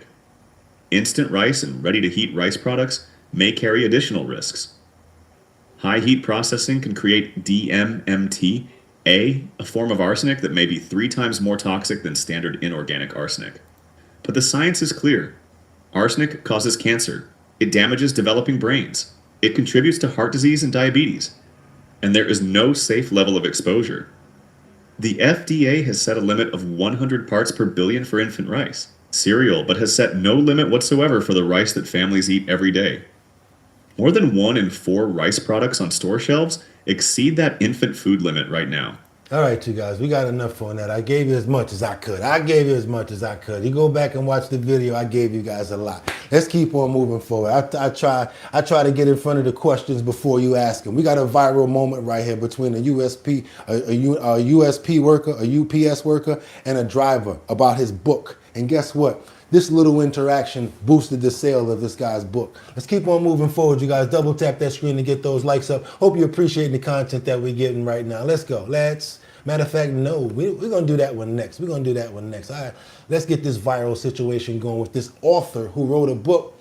And just between the interactions of him and the UPS driver, the Ring camera content went viral, spiking his book sales. Moment of kindness in Linden between a UPS driver and a local author who was getting his books delivered. It's gone viral on social media with over 33 million views on TikTok. News 12's Jack Ford gives us a look at this special delivery. Look at all these books. I'm gonna give you one. In this video posted to TikTok, Ring Video shows UPS driver Kyle is dropping off copies of the book Call Me First, a man's blueprint to true leadership at home, to its author, Damian Lewis, and gets gifted a copy. So you wrote it? Yeah. Yo, I'm happy for you, bro. Well, the UPS driver read it, and days later returned to Damian's home to tell him how much he loved the book. Man, I just wanted to say the book is really good. Hey, what's up, Kyle? Man, thank you, bro. I appreciate that. Where can you buy that book? For him not to have a delivery from me that day when he came back to tell me how good the book was, and to ask me where to get it, it was like I felt like I made it at that point. A moment of kindness that led to 33 million views on TikTok. And in a day and age where package deliveries may seem impersonal, for Kyle, bringing that human connection, well, it's part of the job. UPS, we provide a close, meaningful relationship with every one of them with respect and kindness and gratitude. And that's exactly the kind of service that I hope to provide when I'm at work. The moment meant something to both of them. Damien tells us this book doing well was his last chance to pay the bills. And after this, over 9,000 copies have been sold. I feel blessed beyond anything I could ever expected. I feel like, I almost feel like I don't deserve it, but I'm so welcoming for everything that has happened. I'm just blown away by it. I just don't even know how to put it into words. Everything that it has done for us. And for Kyle, who's actually starting a small business of his own, Preservation Pantry, with his fellow UPS driver, Drew, it was an inspiration for them. It's just so great seeing like a bunch of hardworking men come together in entrepreneurship and just, like I said, being able to support each other and help grow. And just, I feel like it's what we need right now. An unexpected delivery of kindness turned into success. Jack Ford, News 12. All right, you guys, we got to keep on moving forward. Double tap that screen because we got this out of control vehicle that's in the Bronx that's going kind of crazy, and they had to get it up off the streets out of nowhere. And if you watch this guy that's in this doorway, he was inches away from getting hit by this van. They said that the guy was drinking. 2 people got, injured in the situation. Luckily, no one lost their lives. Let's get on over to the Bronx and show you guys what's going on over there. Let's check this out. Breaking news overnight in the Bronx. 2 people were hospitalized after they were hit by a car, and the man that police say was at the wheel is now in custody. Police say it happened last night at around 11 near East Tremont Avenue. You can see that white van drives onto the sidewalk, crashes into a parked car, and we paused the video before an 18-year-old woman, 21-year-old man were both hit. Police sources say the crash was likely a result of drunk driving. Oh, man, y'all got to get it right in the Bronx. I'm telling you, man, y'all got to get it right. But yeah, luckily nobody lost their lives in that situation. We got to keep on moving forward because I want to know if you had a chance to go to a coffee shop / strip club, would you go? Y'all heard what I said. I didn't mix up no information here. I said, would you, if it was a coffee shop / women working the pole? Y'all know. You know what I'm saying? Would y'all go to that spot? Let me know. Also, double tap that screen to get those likes up. We're really trying to get the stories out over here. It's Purple Sunday, you guys. We have a fantastic show. We have the #1 show and the #1 co-host in the industry right now. You guys let me know. Somebody said no way. Nope. Nope. Maybe. We got some maybes. We got one maybe. We got a no. The family moved out the Bronx to Florida before I was born. Thank you, Lord. No. Coffee shop with a strip club? Really? Somebody's like, where? Because too much money made of alcohol. No, I wouldn't. Nobody would go to that one. No Starbucks for me. No, no, no, no. No coffee would be $40. Somebody said coffee would be $40. Well, guess what? I know you guys probably wouldn't go. The majority of you guys saying no, and I respect you guys for that. But guess what? There's a lot of people that decided they wanted to go, especially in Los Angeles. There's a spot in Orange County that they were trying to keep on the low for coffee and mo. A coffee shop or a front for something a bit steamier? Garden Grove residents say a business licensed as a cafe has been masquerading as a strip club. Our undercover cameras captured adult-style activity just steps from a high school. Fox 11's Gina Silva with our exclusive.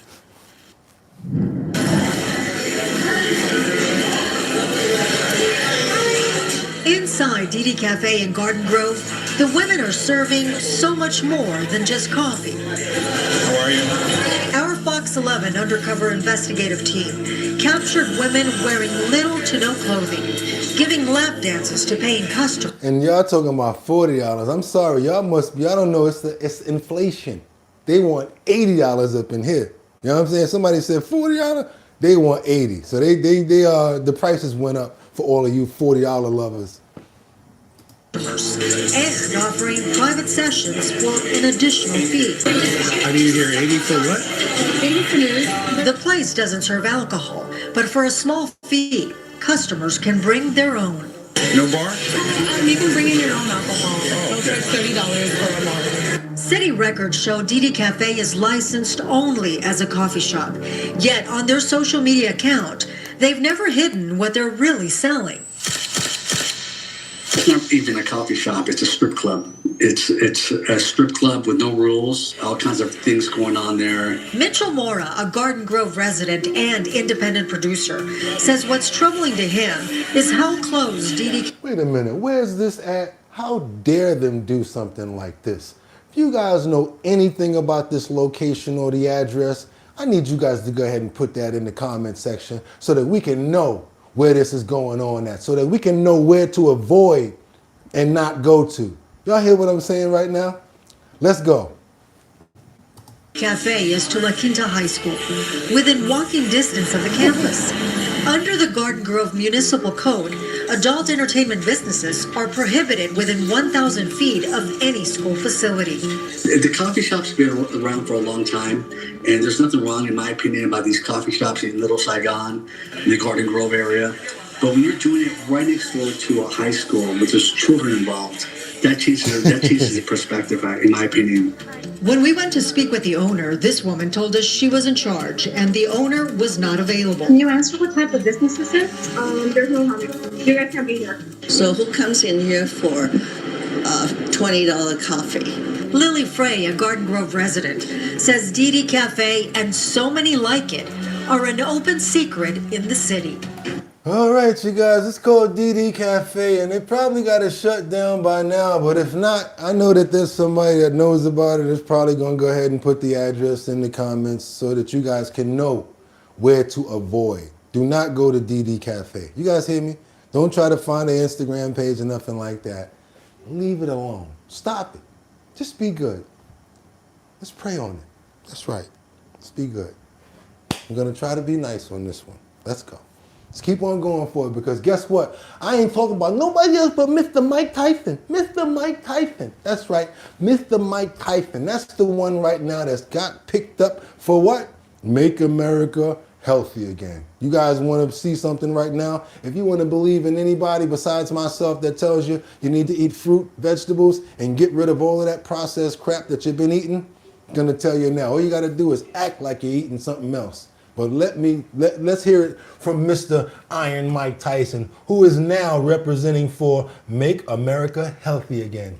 Tyson became the youngest heavyweight champion ever at age 20. He devastated. At Capital, we design our active ETFs to weather the ups and downs of the market, so they can be rooted at the core of a portfolio. I lost all the videos yesterday. I had to bring them back up, so that's why it's doing that. It never does. ETFs. Had to bring them Stated his opponents with speed, tenacity, and vicious knockout power. But today, Tyson's taken on a new fight to make America healthy again. This ad's gonna run during the Super Bowl. Watch. My sister's name was Denise. She died of obesity at 25. She had a heart attack. I was so fat and nasty. I would eat anything. I was like 345 pounds. A quart of ice cream every hour. I had so much self-hate when I was like that. I just wanted to kill myself. We're the most powerful country in the world, and we have the most obese, fudgy people. Something has to be done about processed food in this country. All right, champ, when you were at your worst, like your most unhealthiest, yes, what were you eating? Like, take us through a day of Mike Tyson's meals. I would get up in the morning and I would eat a lot of nothing. Captain Crunch cereal. Probably 2 giant bowls of that for breakfast. Then later on that day, I may get some ice cream. The afternoon, I would just eat a bunch of junk food when I'm at my worst. Of course, when he was after the champion, when he started, getting bigger after a while, after the belts. Anybody else like Captain Crunch cereal, though? Can't front on that. Just junk food, drinking, just disastrous. It wasn't good back then for me. I know a lot of my friends, my wife didn't think I would make it to be 60. So how did you turn it around? Well, listen, I started working. I first started walking 10 minutes a day. I worked 10 minutes up to like an hour. And then I stopped eating everything. The only thing I ate was tomato sauce and tuna soup. Tomato soup. It was tomato soup and rice. Tomato soup and rice, yes, and water.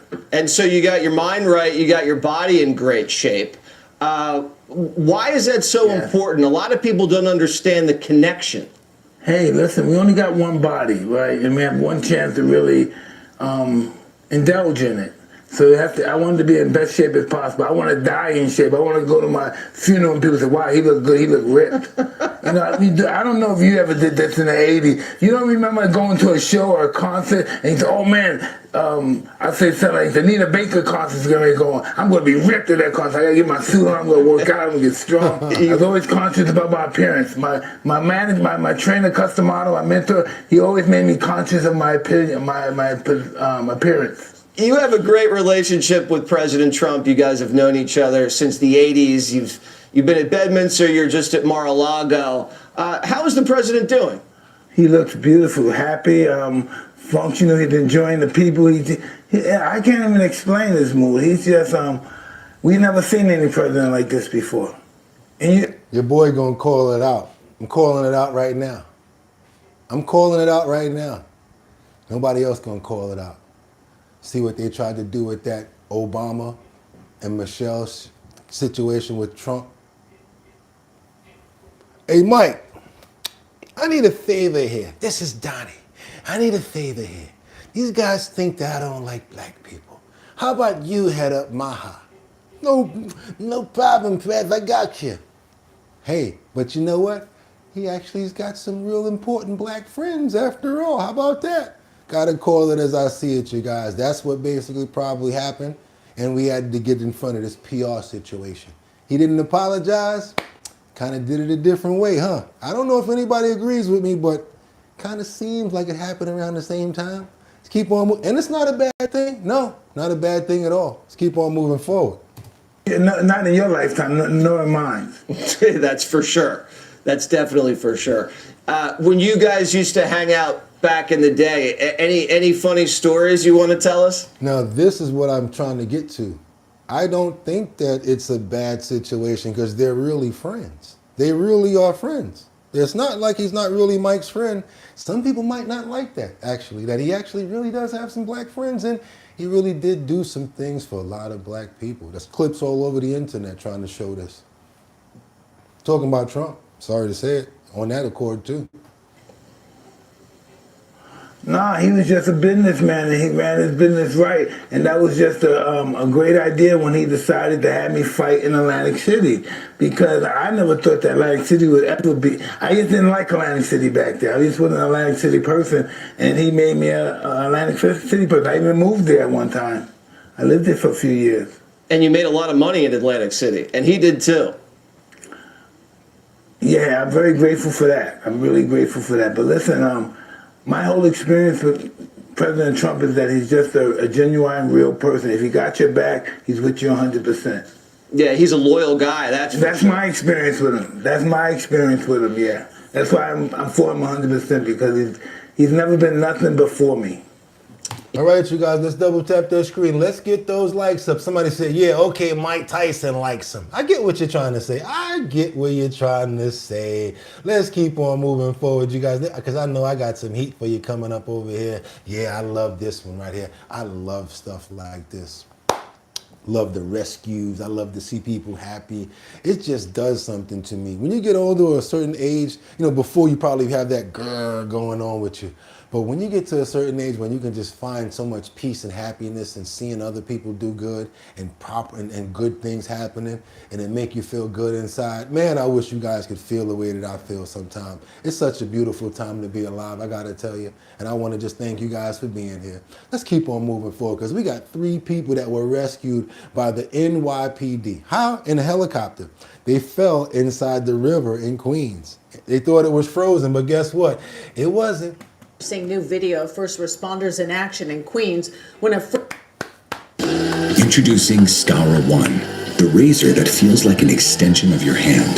Designed to move. I love stories like this, especially when people make it out and they find their way out. I love stories like this. Let's keep on going. I think Skyward and paid some money, so go for it. Turned dangerous in seconds. 3 young men plunged into the icy waters of Jamaica Bay when it suddenly gave way. Safan Kim speaking with eyewitnesses tonight about the tense moments in Queens and the race against the cold. It is a picturesque Manhattan skyline sitting way in the distance behind a calm and frozen Jamaica Bay. But just before the sun set in Far Rockaway, Queens, it was anything but peaceful here. It was full of panic and chaos. Residents know when you hear the deafening sound of rescue choppers overhead, something has gone terribly wrong. Witnesses say 3 young men were walking across the frozen bay when suddenly they all fell in, fully submerged in the icy water. They're all screaming, help. They're panicking. I started screaming at them. They were like, help, help, help, help. And I said, listen, calm down. First responders from the FDNY showed up first, then an NYPD chopper. Witnesses say the FDNY member fell into the water as he was trying to reach the victims. He managed to pull himself out. The rescuer fell! The rescuer fell! But then the first responder from the NYPD scuba team fell into his line that was supposed to attach himself with the guy he's rescuing. The line kind of like it detached from him. But one by one, they were plucked out from the grips of death.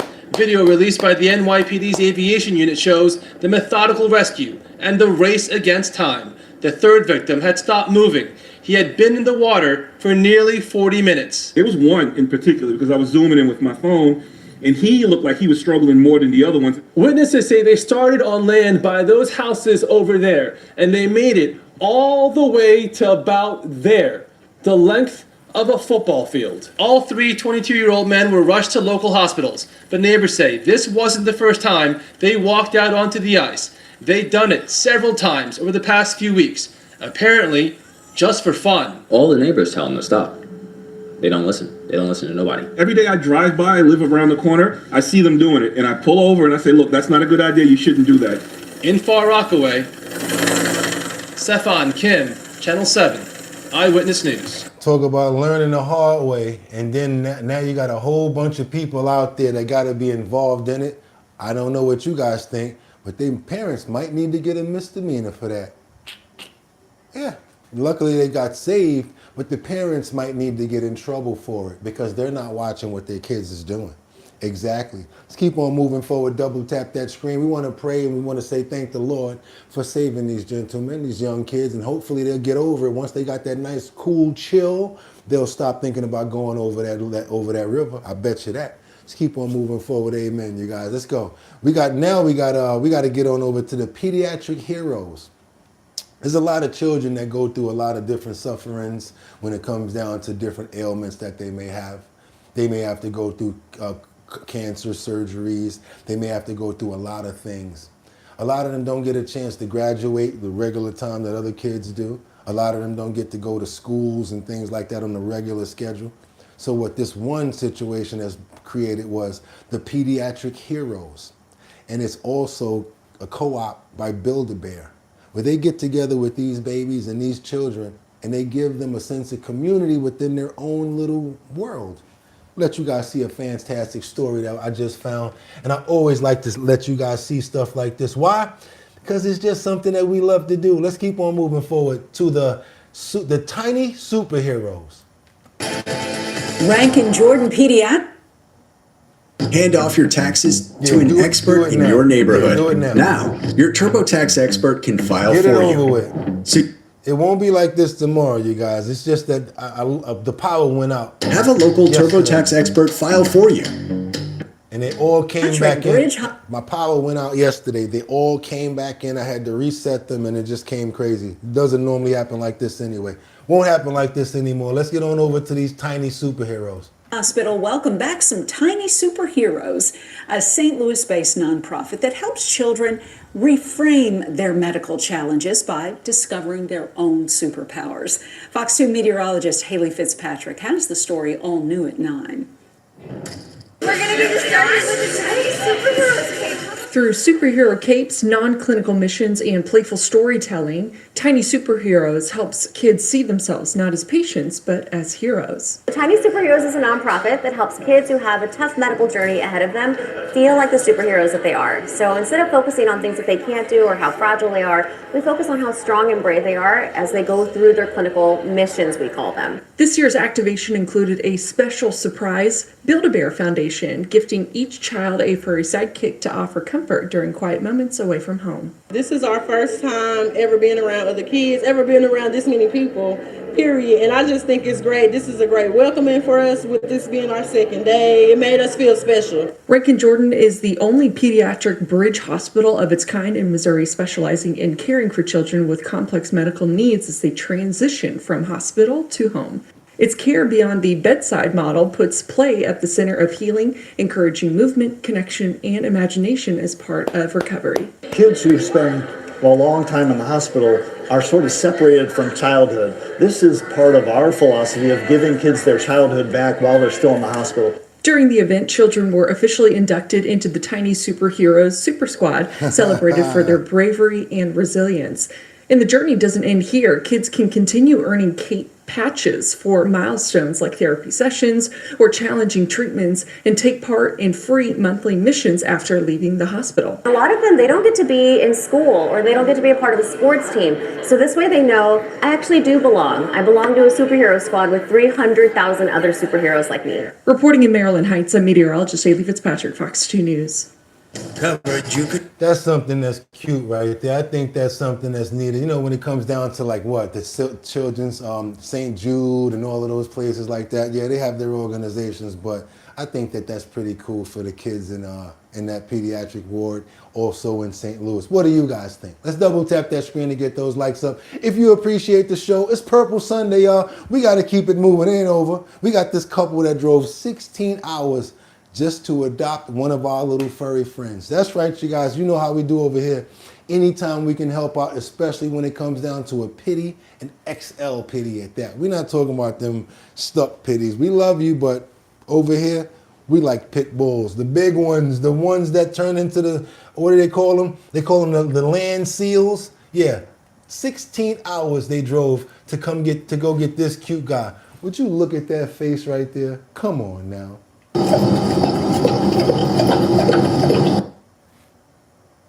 Another morning to savor the crunchy nooks and cranny splendor of a Thomas's English muffin. Okay, Tom, what you say?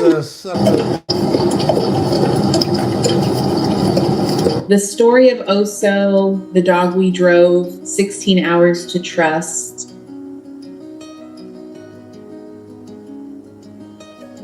We first saw Oso online, just a photo and a short description, but with his breed, his size, and his medical condition, he was considered high risk at the shelter. We knew what that usually meant. So we got in the car and drove 16 hours round trip just to meet him. Big couch babies, right?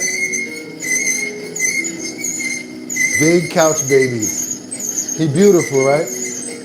The first time we met Oso, I was really nervous. My husband was beyond excited. And I was just trying to make sure that bringing a dog we had never met before into our home would work, that he would fit with our family, and that we could truly give him the best life possible. Come on, Oso. He's gorgeous, right? Pretty. The first few days after we brought him home were better than we could have imagined. We really lucked out. Oso was an angel, always sweet, always gentle. Even when he was uncomfortable, he would choose to walk away rather than lash out.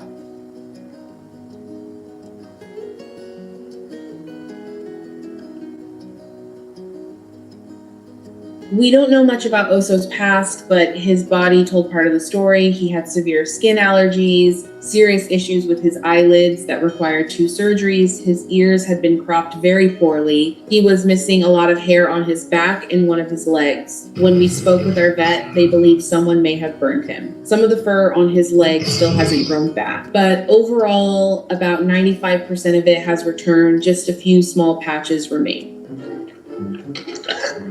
They all do this. They all do this. All of them. Oso is a giant dog who truly believes he's a 10-pound lap dog. He loves to snuggle. If you're not paying attention, he'll climb right into your lap and fall asleep. He has a big personality and an unmistakable presence. The moment he walks into a room, people feel his energy, and that's something we absolutely love about him.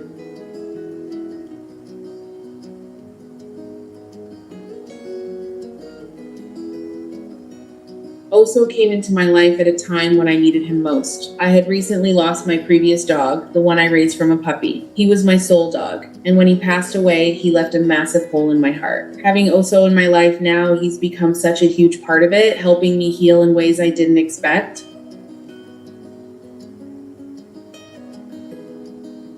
My favorite breed, y'all. I don't know. It's just When I something come about home him. from work, Oso is full of energy. He wants to play, to run, to celebrate that I'm home. And then as the day settles, he becomes even more affectionate. He just wants to relax, to be close, to stay. And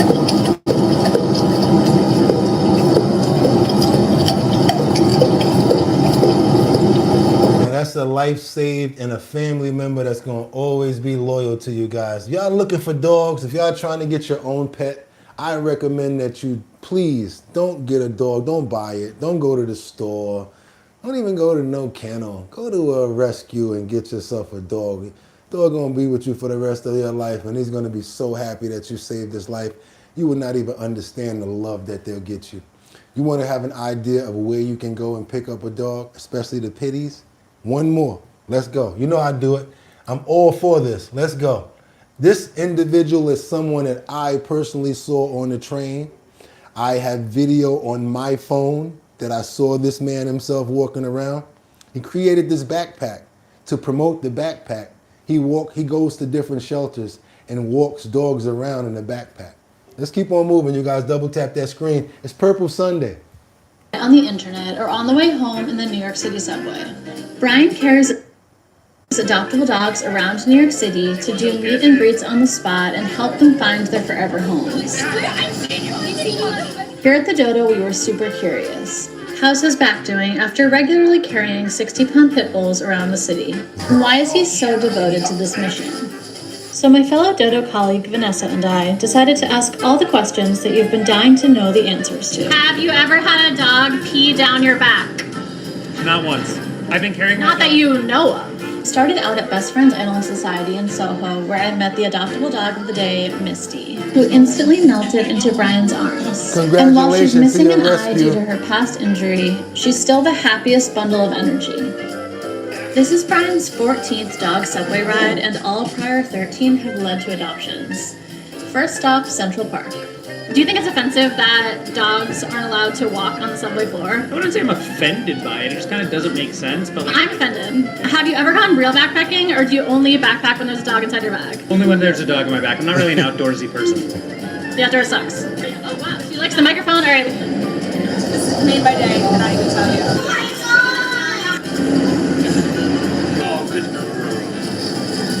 Brian's whole backpacking journey started during his daily commutes with his dog Maxine. He realized that none of the existing backpacks were comfortable for her, so he casually designed his very own doggy backpack line. His friend suggested he take shelter dogs out for rides in his new backpacks to help them get adopted. From the first moment I took a dog out in a backpack that wasn't my own, I fell in love with adoptable dogs and shelters and the work that everybody's doing at Best Friends. It changed my life. Do you think that humans can communicate telepathically with dogs? Yes. I think I can communicate telepathically with Maxine. Literally look at her on the ground and I'll just be like, and we have a whole conversation. I don't even believe in horoscopes. You don't believe in horoscopes? Also, I'm a Leo. We're getting Misty back into the backpack. Very aggressive with her love. Yeah. Loves kisses. Next stop, Union Square. She's available for adoption. Are you serious? Yeah. We headed to Petco, where Brian brings the adoptables to get new toys. Oh my gosh, she's beautiful. Yeah. And then, of course, Starbucks for a pup cup. Does your dog ever get jealous that you do this with other dogs? Every time. You're definitely cheering people up in these dismal times. Finally, it was time to head back to the shelter. She is such a well-behaved girl who simply wants someone to love. We're really hoping she will find her forever home soon and get to share all her happiness and joy with someone. Head to Best Friends Animal Society in Soho to learn more. Best Friends Animal Society in Soho. Best Friends Animal Society in Soho. If you guys want to get a real dog, not all of those are paid for, the kennel dogs and all of that. Y'all want to get a real dog that's going to show you love and be happy. You see that smile on her face, even though she only had one eye? Went and picked her up to give her a day of fun. That was fantastic right there. If you guys are trying to make some money, this Purple Sunday, you'll be able to make up to $850 in the surveys. That's right, you guys. Go to the link in the description. Hit that survey right there. We got 2 surveys up in there, up to $850. You'll make some money and I'll make some money too. It's Purple Sunday, y'all. My favorite day is Monday tomorrow because they gotta pick up the phone. Ow! Oh. Pick up the phone, even though it's only 6 degrees outside. I'm sorry about that. Might be -6 to be honest, to tell you the truth. But you know what, you guys? We still got to keep it moving and still do what we do here. So what I want to do right now for you guys, if you're trying to promote your business, you're trying to get out there, you might be a traveling salesman, a lawyer or something like that, have no idea what you do. Want to try to help you promote your business. How? Send over your promos to us. We already have 65,000 subscribers. And we're headed for 70,000. So guess what? If you guys are trying to get your business out there, trying to get promoted, to get out there in front of more people, all you got to do, if you're a member or you're subscribed, send over your promos to us. Why? We're going to put them in the post notification area over on YouTube so all of our people can see your promos. That's right. But it has to be in a 1080 by 1080 size frame. Also, y'all know where I'm about to go with it, right?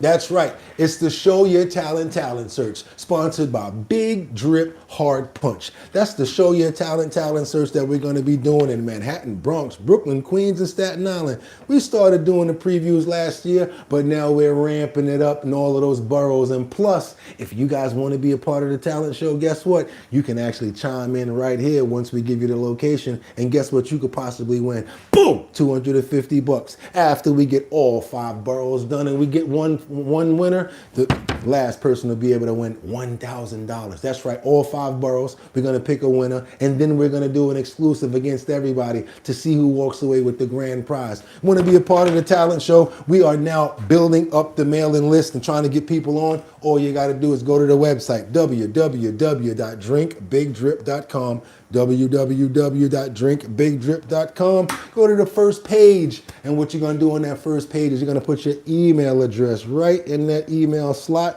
We're going to be able to get it and send you notifications on where we're going to be at. Not just me, also my DJ Don Dada, formerly of Black Ink Crew, always there with me turning up, and we're going to be doing promos and all of that. So you're going to know when it's coming up, but I would strongly suggest that you go ahead, put your email address in the mailing location so that we can know and keep you updated on what we got going on. That's right, you guys. It is Purple Sunday. Fantastic day. Even though it's cold, guess what? He gave us another day to get up and do it again. So that's why I'm always happy, especially when I'm here with you. So you know what I want to do right now?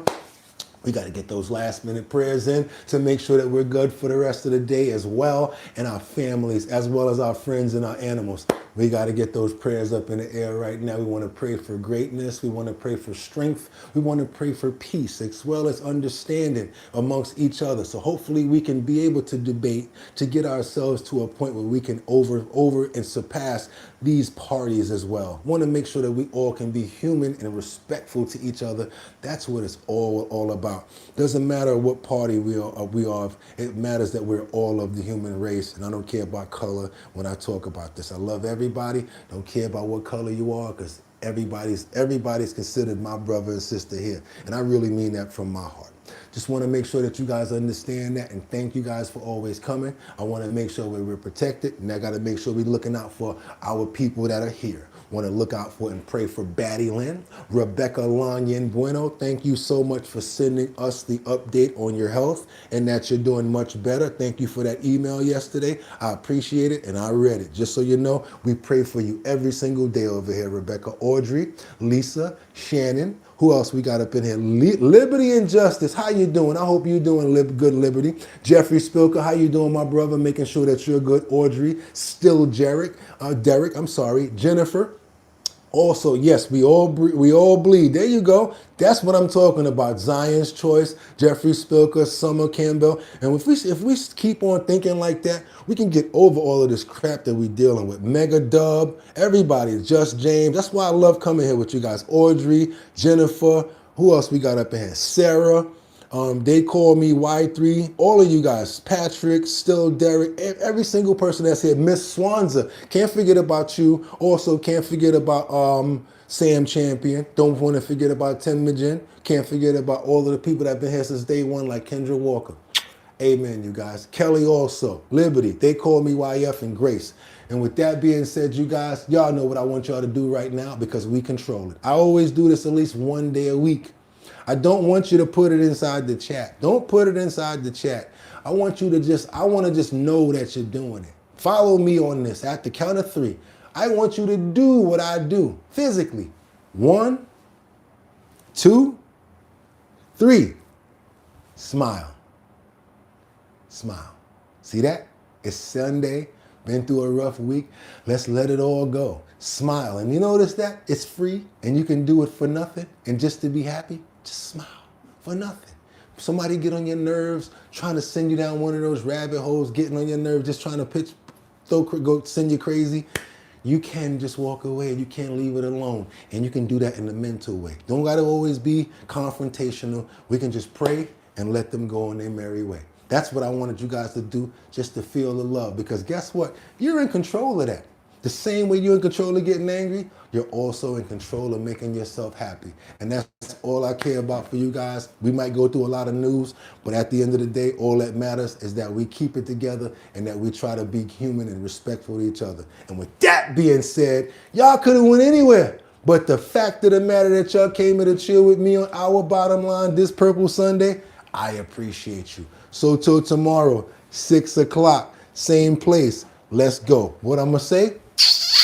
Get 'em! Day.